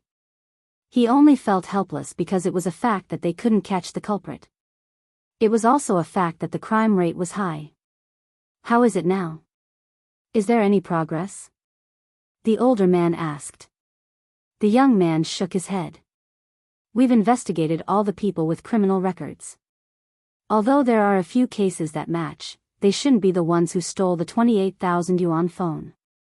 There are still people hiding it. We just don't know. You investigated all the people over there? Isn't there a little Zhang or little Lu? What about your colleagues? The older man asked. He remembered that the people with criminal records over there didn't have simple backgrounds. If they were investigated carefully, those people would definitely complain. They investigated a few too. Did they leave all the easier ones to deal with and the harder ones to chew to you? Seeing that the other party didn't speak, the older man continued. It's quite difficult, right? Look, they didn't even come forward. Are you the only one who's righteous? Even if you don't say it, I know that those difficult ones will definitely complain about you again. You. When you were handling cases in the past, you did the difficult ones and others took the credit. You don't learn from your mistakes. Do you think this is a blockbuster film where you can show off your bloodstained glory to your heart's content? The young man lowered his head after being reprimanded, then smiled helplessly. It couldn't be helped. He had such a personality. Seeing the other party smile, the older man's anger rose again. He used his chopsticks to knock the young man's head. You smile when I say it. Are you trying to fool us again? Your mindset hasn't changed. Why haven't you learned your lesson after being scammed a few times? In this society, people who are kind are bullied. Little Luo, don't blame me for being long-winded. You're almost 30 years old. A few years will pass in the blink of an eye. You have no money, no status, no car, no house, and no woman. In the eyes of others, you're just a loser. Most importantly, you're stupid. Stupid. Stubborn. One-track mind. There's no room for appreciation. Zheng Tan watched the two of them talk. One of them was spitting all over the table, while the other could only smile foolishly after being reprimanded. Although the topic was a little serious and heavy, why was the scene so amusing? After the older man finished reprimanding, he probably felt that his words were too harsh. He knew that once he drank, he would speak bluntly. He paused, picked up the bottle in front of him, and said, "Come, let's drink." After the two of them drank the bottle, the older man sighed and said, "Why don't you go somewhere else? Although I'm not in this line of work now, I still have some connections. I'm not a big shot, but I can help a little. You should know that there's a big difference between a police station with money and a police station with no money." Cough, no, it should be the difference in reporting expenses. No need. Thank you, Brother Chen. I think that place is fine. The older man took a deep breath and was about to say something, but in the end, he didn't say anything. He waved his hand and changed the topic. Around them were tables placed under the night sky. There were people talking loudly and chatting everywhere. No one paid attention to the two of them. Zheng Tan perked up his ears and listened to the people around him talking loudly, from international affairs to the increase in the price of eggs in the vegetable market. The grassroots had a wide range of concerns. In many people's eyes, it was like the heart of the earth and the sea. The life of eating gutter oil was the heart of the Zhongnanhai. To put it in a good way, it could be said that everyone was responsible for the rise and fall of the world. When Celestine and the others got together, they also laughed and talked about this topic. What Celestine and the others meant was that the grassroots, which many people thought was meaningless, were better than some high-end elites who were increasingly indifferent to other things except for their own interests. Zheng Tan also drank some beer. The older man poured it for Zheng Tan with the extra disposable cups on the table. They drank directly from the bottle, so the cups were useless. The older man poured the beer for Zheng Tan because he drank too much and had nothing to do. He didn't expect that Zheng Tan would really drink. "I think there's something wrong with this cat," the older man muttered. "It's okay," Xiao Luo said. There were cats that drank alcohol, but they were very rare. "Don't doubt me.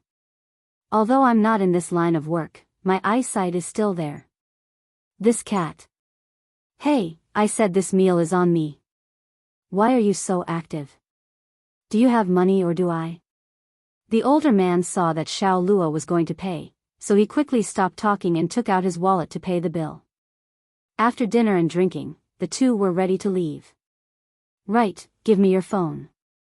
I sent my phone to be repaired, and all the saved numbers are gone," the older man said to Xiao Luo.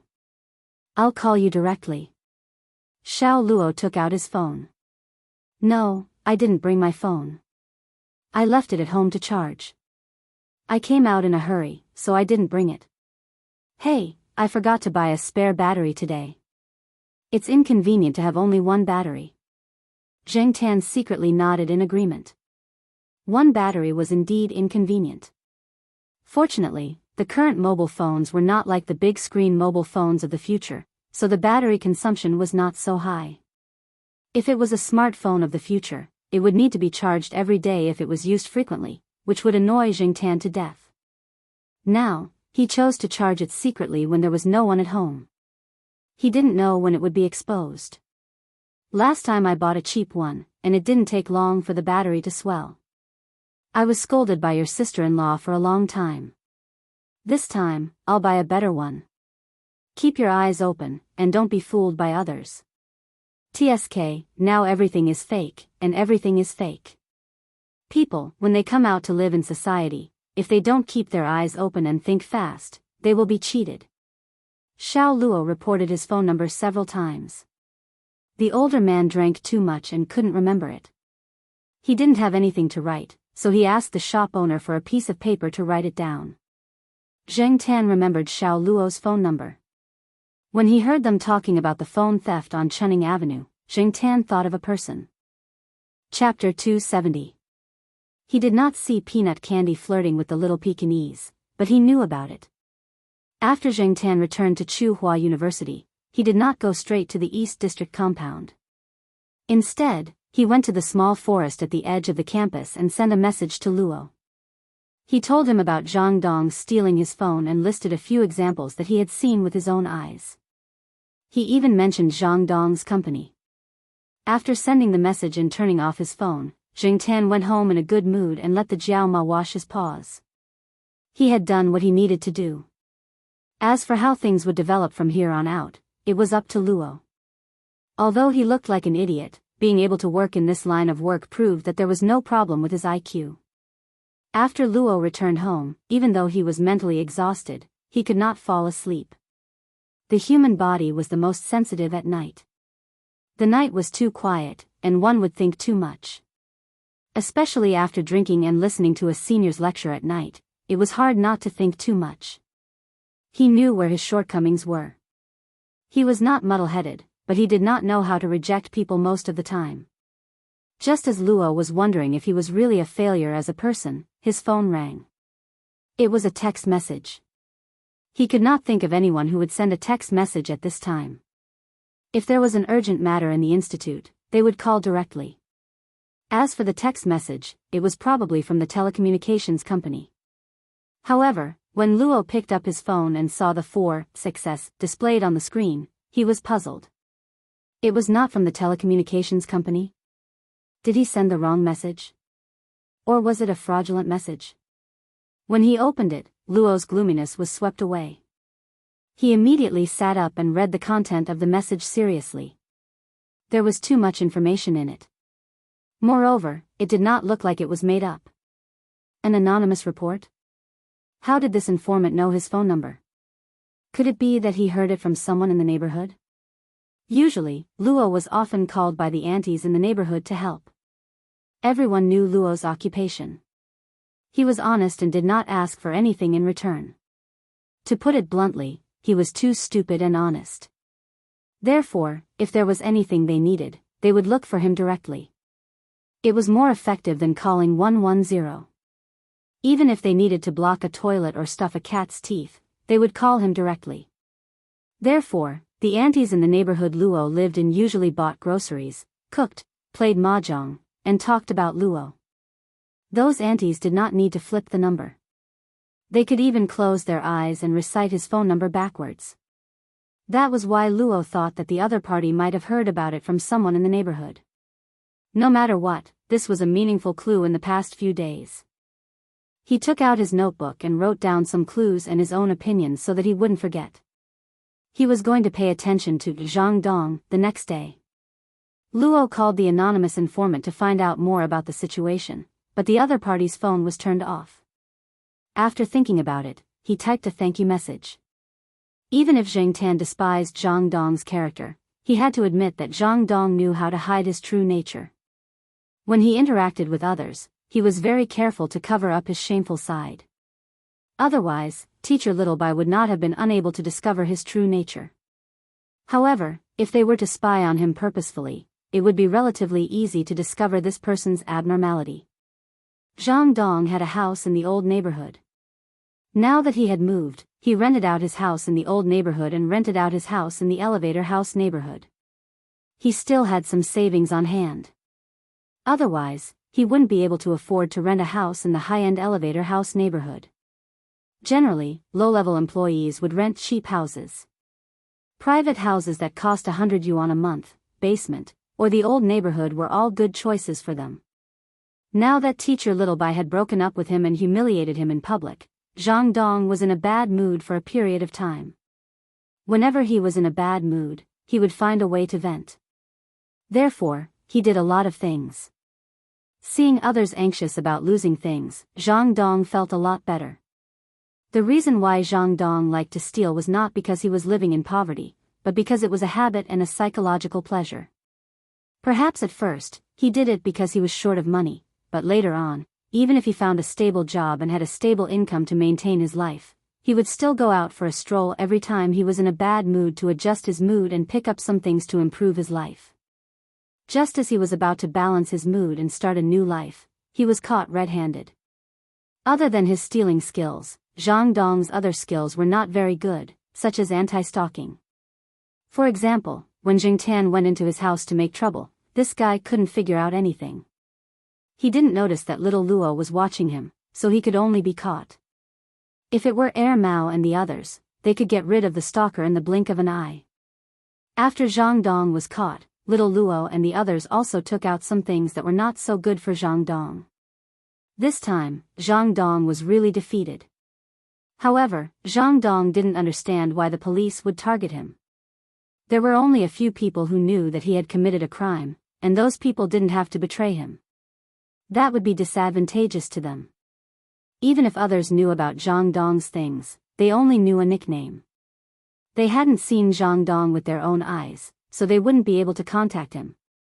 After being interrogated skillfully, Zhang Dong finally confessed that he had stolen the 28,000 yuan mobile phone. Little Luo and the others found the mobile phone according to Zhang Dong's words and returned it to the foreign businessman. The foreign businessman was very grateful to little Luo. The mobile phone was bought by his daughter.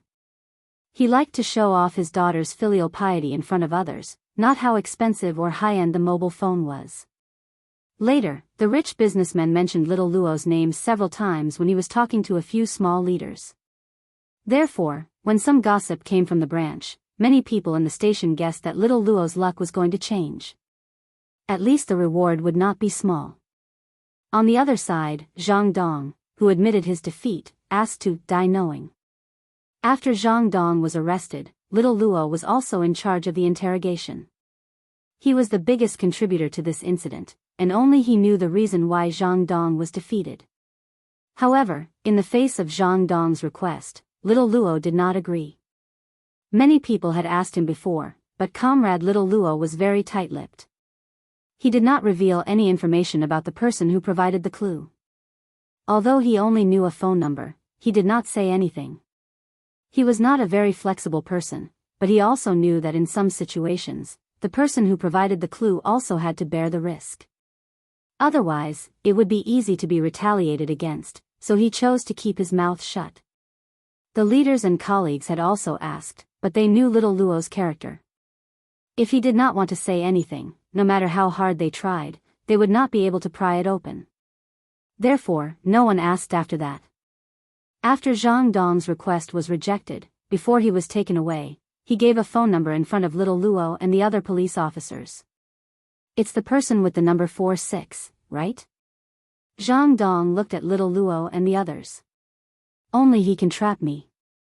Hey, that person's stealing skills are much better than mine. Zhang Dong also had an idea in his heart. Even if the Chuning Avenue incident had nothing to do with the person who used the number, he still wanted to drag the other party into it. That number was a thorn in his heart. Zhang Dong was good at reading people's expressions. Just now, when he said that phone number, the expression on Little Luo's face made Zhang Dong feel a chill down his spine. Little Luo's facial expression told Zhang Dong that it was indeed the work of those 4-6 that he fell into. At this moment, Zhang Dong's mood was more of fear than hatred. This feeling was as if he was standing in a pitch-black darkness, and there was a pair of eyes hidden in the darkness. This pair of eyes had been staring at him, waiting to give him a very damaging blow at any time. He had no way of knowing who the owner of the pair of eyes was, nor did he know where the other party was. Up until now, he had fallen into the hands of that mysterious person twice, or perhaps 3 times. He might have been involved in Little White's matter. Who was it? Zhang Dong believed the anonymous report. Little Luo did not know that person, so Zhang Dong also believed it. It was precisely because of this that he felt even more afraid. Even if the police suspected that the person was involved in some of the cases on Chuning Avenue, he felt that the other party must be a very mysterious and powerful person. It would not be easy to catch him, and perhaps no one would ever be able to catch him. In the end, Zhang Dong still did not know who was behind this. Even if he was beaten to death, he would never have thought that this was the result of offending a cat. Since Zhang Dong said it in front of several police officers, it was impossible for Little Luo to continue investigating even if he did not want to. The others also wanted to make a contribution, so they wanted to find out who the user of the 4-6 number that Zhang Dong mentioned was. However, after a rough check, they found that the number did not match. Just as Zhang Dong said, it was a card that he had bought from someone, so there would be no real information of the person who used it. Checking the spending records and top-up information? It was useless. After the phone was stolen from Zhang Dong, it had been topped up 3 times. The first time was the top-up card, and the other 2 times were from someone else. The 2 people who did the top-up did not know who was behind this number. Location phone? In the station, the few of them did not have the authority to do so. Of course, they could check it, but it was a little troublesome. There were some things in the procedures, and it was not easy to bypass them. They had to go through the relevant approval procedures. However, the current user of that number had not reached that level. They were still afraid that the other party would turn around and sue them. Recently, everyone was afraid of the complaints. Under the situation where they were not sure if they would be able to get credit, they did not want to get into trouble again. The gains would not make up for the losses. As for some companies that could provide location services, if they wanted to check a person's location, they had to get the person's permission first. The person who used the number was not a fool. It would be strange if he agreed. Zheng Tan should be glad that at this time, mobile phones were not so smart, and some location services were not so simple. Otherwise, he would have more trouble. As for the 2 phones that Zhang Dong said were stolen not long ago, a few junior police officers had also checked. The pink phone had been returned to its owner. As for the other phone, there was no report from the owner, and they could not find it now. Since it was difficult to check in all aspects, and that number did not seem like someone who did something bad, and after Zhang Dong was arrested, Chuning Avenue was much more peaceful. It was not known if it was because the culprit was arrested, or if the criminals there were more vigilant recently, but in short, Xiao Luo and the rest did not receive any reports or complaints from the public. This case was considered to be over. When they were free, a few colleagues in the station called Xiao Luo to chat. Do you think the person behind this number wants to be a city thief? Something like returning a thief's belongings to their rightful owners, someone said.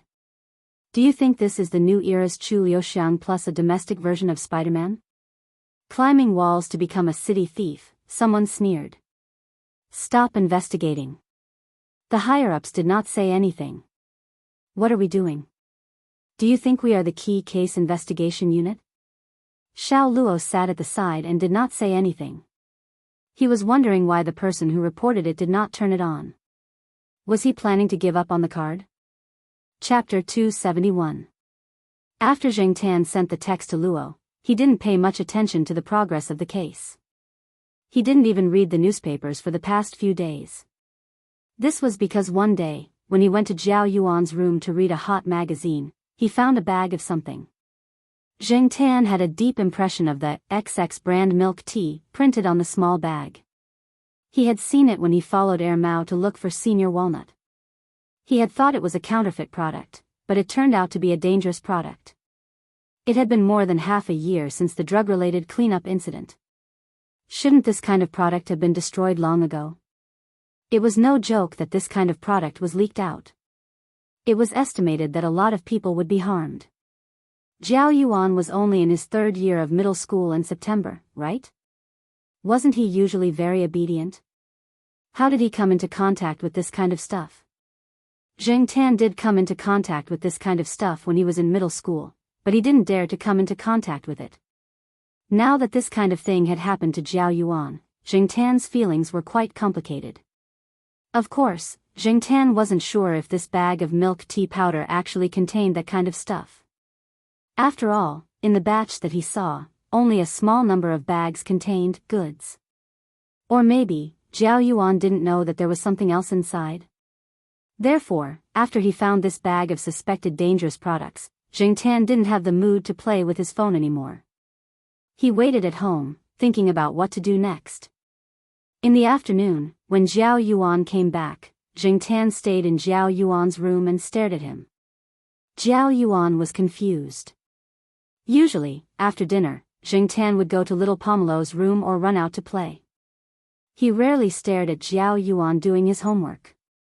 Black charcoal, what are you doing? Zhao Yuan poked Zheng Tan with his pen.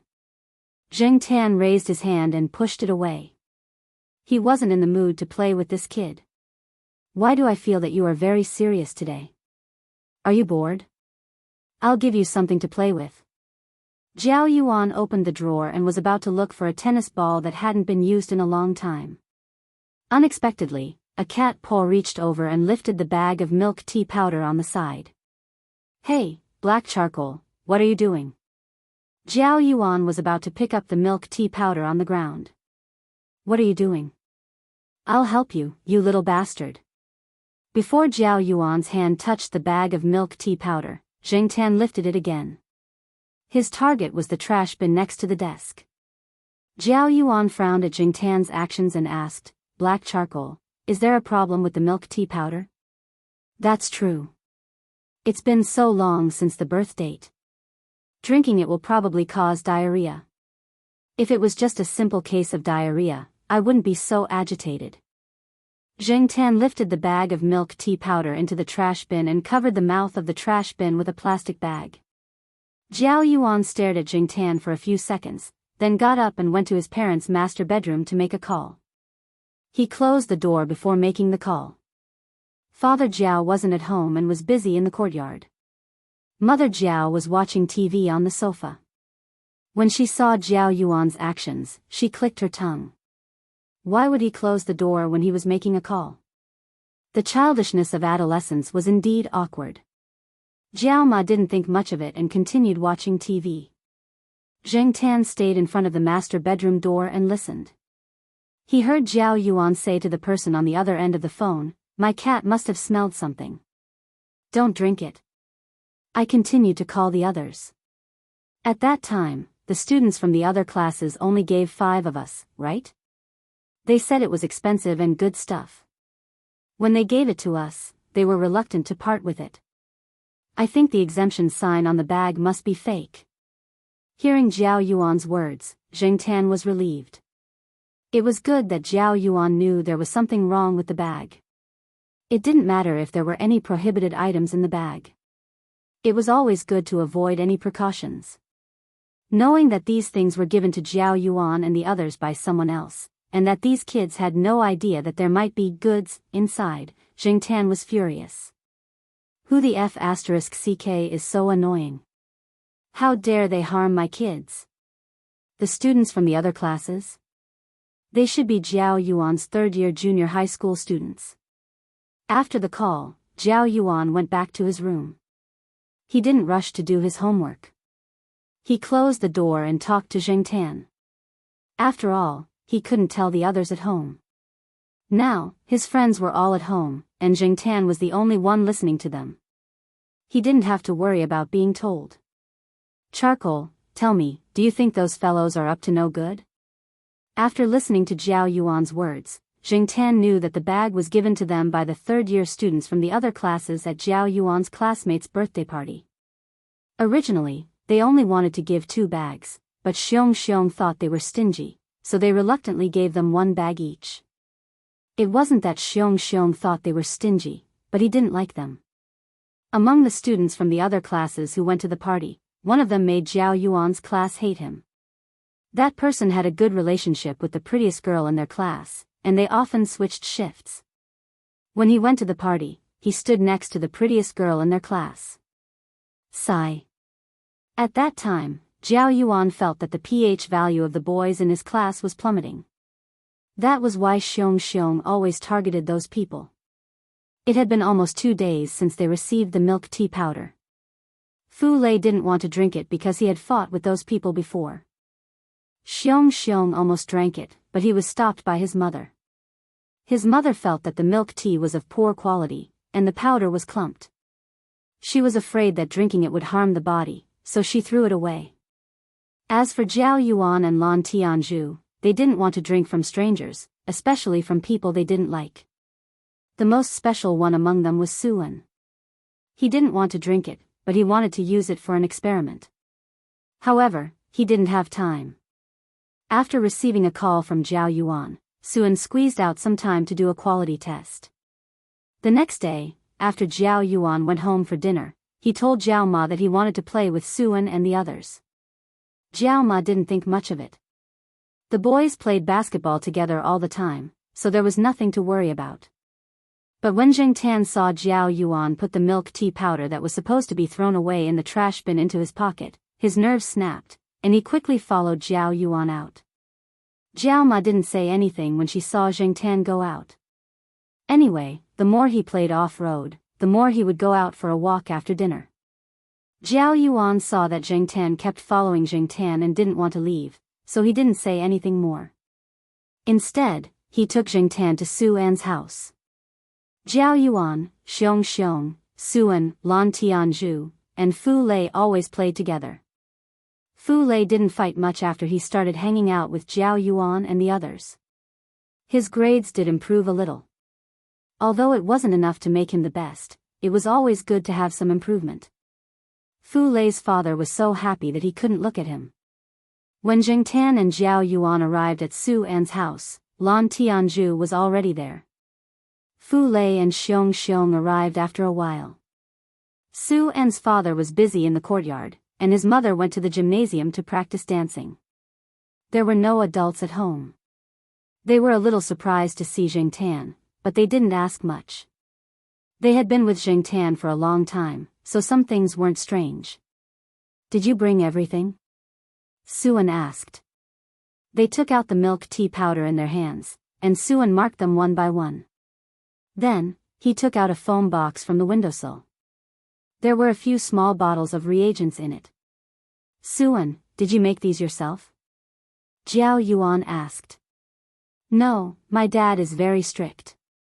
The master's students and doctoral students under him will make a detour when they see me. They are afraid that I will ask them for reagents." I had to ask Litmus for help to get these things. As Suan spoke, he put on his white coat, put on a pair of small gloves, and put on a professional face mask. Zheng Tan's eyes twitched as he looked at him. He didn't look like a junior high school student at all. The fully armed Suan opened his study room. Other people's study rooms were different from his. Although the study room wasn't big, there was a partition. There was a simple ventilation cabinet near the inside. Suan carried the box into the compartment and closed the transparent door. He asked the others to wait outside. Zheng Tan watched as Suan cut open the milk tea that Zhao Yuan and the others gave him. He took out a few small test tubes that were marked and poured some milk into each of them. Then, he started a series of tests. What's the one marked Ma2? Xiong looked through the glass partition door and saw the words marked on the test tubes. He knew the words iodine and potassium iodide, sodium nitrite, etc., but he didn't understand the one marked Ma2. Ma Gai reagent upgraded version 2, Zhao Yuan said. He already knew the truth. What did he say before? Fu Lei asked curiously. Lan Tianju's face turned cold as she saw Fu Lei and Xiong were still confused. Lan Tianju explained briefly, amphetamine. Fu Lei and Xiong almost screamed when they heard the sensitive words. Especially Xiong. If it wasn't for the fact that he was afraid of affecting Suan, he would have screamed. Although he couldn't scream, Xiong still took a deep breath and cursed, Motherf ***. I will let him know what it means to be unforgettable. Lan Tianju looked at him and said, unforgettable, is a bit of a compliment. Xiong. He thought for a while but still couldn't think of a better word. He said, just teach them a lesson. Teach them a good lesson. Fu Lei also clenched his fists. He was obviously very angry. Lan Tianju and I went to his grandfather's garden last week to extract something. We will treat them well when the time comes, Zhao Yuan said. At this time, Suan also finished the test. How is it? They all looked at Suan. It's the same as my bag. Suan pointed to the transparent test tubes in the ventilation cabinet. The liquid had changed from milky white to orange red. It's most likely amphetamine. However, the reagents are limited, so the test results are not absolute. A small part of it may be ketamine. It's okay. As long as we know there's poison in it, it's fine. Xiong was already thinking about how to take revenge. Fu Lei gave Suan a thumbs up. He saw Suan's operation inside and felt that his movements were smoother than the chemistry teachers in school. Suan waved his hand modestly. My cousin used to make ice with cold medicine. That's awesome. Xiong and Fu Lei's mouths were wide open. Yeah, then he was beaten up by his father and had to lie in bed for half a month. Suan pursed his lips. That stuff is illegal. Lying in bed for half a month is better than squatting in a cell. Then how am I going to identify this kind of stuff when I see it in the future? I can't show it to you every time, right? Xiong asked worriedly. Xiong was the most worrisome among them. His knowledge was limited, and he was slightly careless. Haven't you heard of this saying? Suan said, Bingdu is methamphetamine. It's like rock sugar, but it's not sweet. Kfen looks like salt, but it's like milk. My dad told me this when I was in junior high. Just remember it. However, it's not easy to identify things that are mixed with other things. Anyway, don't eat things given by strangers. Don't fall for it in the future. As for Zheng Tan, he was dumbfounded. Chapter 272. Since they had confirmed that there was indeed something inside, the five of them started to think about what to do next. Zheng Tan was sweating profusely as he listened to them talk about revenge methods. He felt that these kids who had grown up were much better than him when he was younger. Back then, he had always thought that he was the devil's incarnate, but compared to these guys, he was nothing. Should we tell Mom and Dad about this? Xiong asked uncertainly. Don't. Tell them that we can forget about going out to play in the future, Suan objected. Jiao Yuan and the others nodded in agreement. Why don't we call the police? Xiong asked. Do you still want to hide it from the police? Unless it's anonymous. If it's anonymous, why don't you go? I have a voice changer with me, Suan said. Zheng Tan was speechless. A voice changer? What the hell were these guys doing? Then let's settle it in private. Xiong shook his head. Xiong was a little against calling the police. He had called the police too many times when he was younger, and he was traumatized from kneeling on a washboard. Usually, things like this were not a big deal to Xiong, so he would not call the police easily. What if they harm other people in the future? What about the people who provided them with the things? Jiao Yuan asked. The few of them fell silent. After a while, they sighed heavily. Let's teach them a lesson first. We can plan the rest. Lan Tianzhu scratched his head. After all, they were still kids. There were many things that were not easy to do, and they could not do everything well. They did not plan to tell their parents, teachers, or the police. They even came up with a plan. Zheng Tan did not know how to evaluate these kids anymore. However, when they were coming up with the plan for revenge, Zheng Tan thought that it would be more convenient for him to call the police. Just like what Jiao Yuan said, he could not let those who spread this thing continue to harm other students. In fact, Zheng Tan didn't care about other people, but this time, it involved Jiao Yuan and the others, which made Zheng Tan angry.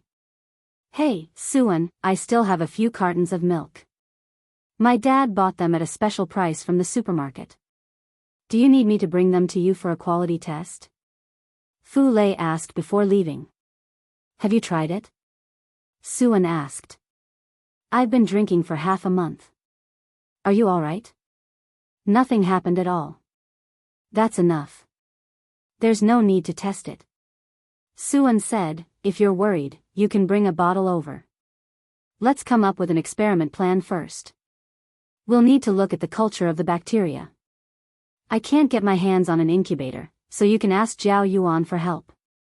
You can also test the bacteria directly in the lab, not here. After all, this was a place where they lived.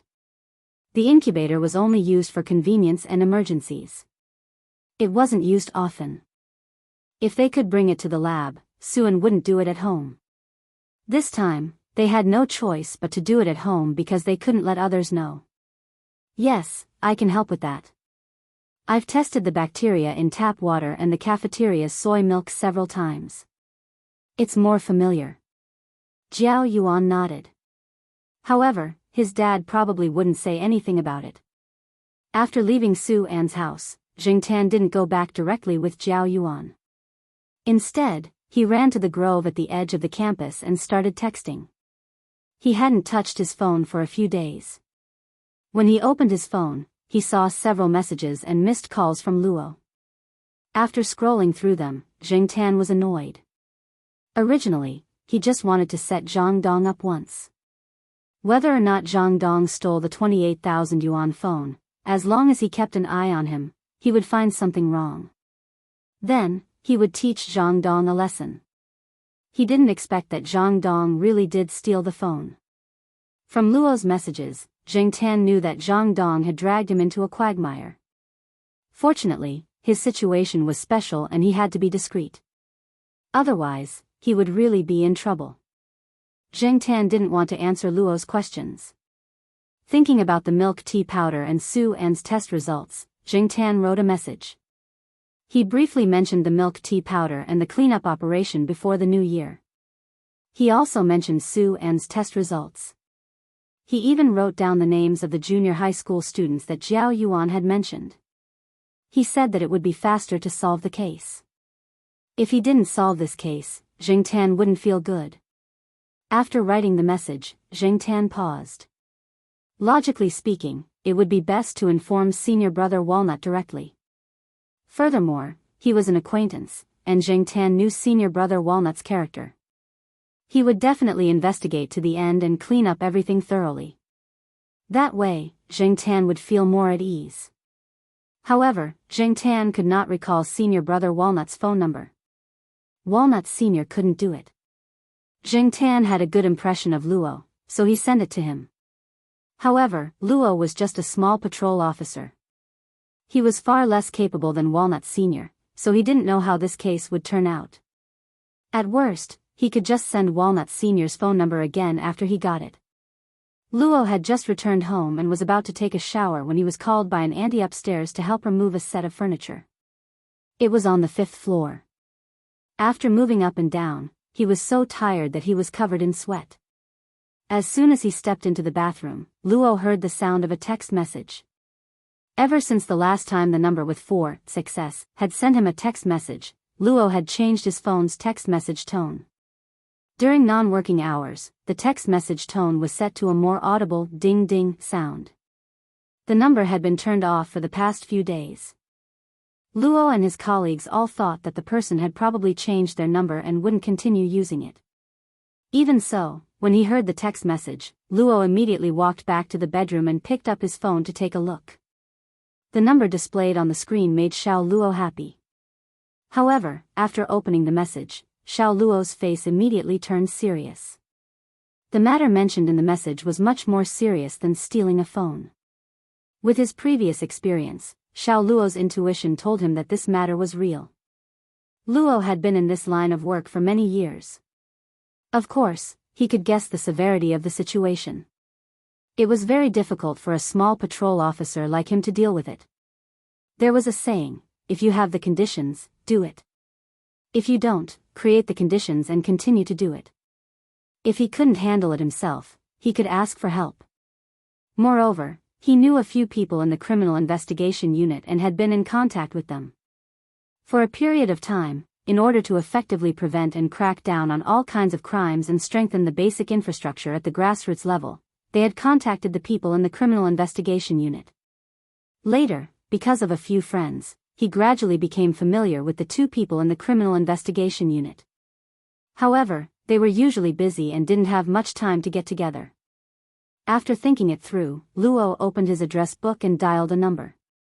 After sending the text message, Jing Tan turned off his phone again and went home to sleep.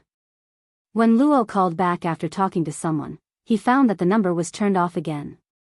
A few days later, Jing Tan was sitting on the sofa reading the newspaper that he hadn't read for a while. He found that Zhang Dong's matter was mentioned, but his name wasn't directly mentioned. Instead, it was replaced by Zhang. While he was reading, Jiao Yuan and the others came back. Jiao Yuan seemed to be a little excited today. While Jiao Ma was cooking, he turned on the computer and logged into the chatting app to chat with his friends about the topic that they hadn't finished talking about. Jing Tan jumped onto the table and took a look. He found that the kids were talking about the milk tea powder in the group that they had created. Now, there was no need for the 5-man plan. The police directly went to the place, raided a few places, and found out the batch of goods that had been leaked. Several junior high school students involved had taken a few days off, but most of the students in the school did not pay attention to it. Jiao Yuan and the others had probably heard about it through some of their own channels, and now they were excitedly chatting in a small group. Zheng Tan nodded in his heart. Luo's team was quite efficient. Zheng Tan didn't continue to watch Jiao Yuan and the others chat. He was about to jump off the table and go to the living room to continue reading the newspaper when he suddenly saw the phone book next to the landline. He looked at Jiao Yuan. He was busy typing, so Zheng Tan walked over to the phone book. With his back facing Jiao Yuan, he casually bent his paw and flipped open the book. There were many phone numbers, including Air Mao's, Celestine's, Zhao Li's, and even Walnut's personal phone number. Black Charcoal, what are you doing? Jiao Yuan turned his head and asked. Zheng Tan closed the phone book and looked at Jiao Yuan. Jiao Yuan had a look of realization. You are waiting for a call? Then, he said with anger and jealousy. You want to go out and play again, right? Oh my God, even cats have a better life than humans. Jiao Yuan had always envied Zheng Tan for being able to go out and play with Air Mao and Celestine. Zheng Tan. What a funny kid. But it was true that he hadn't gone out to play in a long time. Air Mao was often caught by his family to go on blind dates, and Celestine was a good husband at home. When Jing Tan turned on his phone again, he saw a lot of messages. Most of them were from Luo, and the rest were spam messages or messages from carriers. From Xiao Luo's initial inquiry to his subsequent gratitude, Jing Tan could feel the change in Xiao Luo's mood from these few messages. It seemed that Luo was doing well these few days. Luo was indeed doing well, and he had made a contribution this time. Coincidentally, the higher-ups were planning to use a few positive examples to promote and improve the public's attitude towards them. Luo happened to be one of the positive examples. He had to write a report and summarize the case, cooperate with the station and the bureau's promotion work, deal with the reporters, hold meetings, give out awards, and so on. He was very busy these few days, but he was happy to be busy. Perhaps this case wouldn't attract too much attention, but Luo's life had undergone a huge change. Because not long after, he was transferred to the criminal police unit and became a criminal police officer. Recently, the branch's criminal police unit was short of people, and this incident made Luo stand out. The young man looked dumb, but he wasn't brainless. He was a good person. He had both theoretical knowledge and rich practical experience at the grassroots level. Plus, a few people at the branch spoke up for him. Just like that, Luo was transferred over. The development of the incident was too sudden, and the turn of events was too fast. These changes were beyond Luo's expectations. Not long ago, he was still listening to lectures at the food stall, and now he was transferred to become a criminal police officer. Luo had always wanted to be a criminal police officer. Although it might be a little dangerous, Luo was willing to do so, and this could be considered as fulfilling his wish. On the other side, Jing Tan looked at the caller ID on his phone. It wasn't Luo or teacher Littlebai, but from a carrier. Curious, Jing Tan answered the call.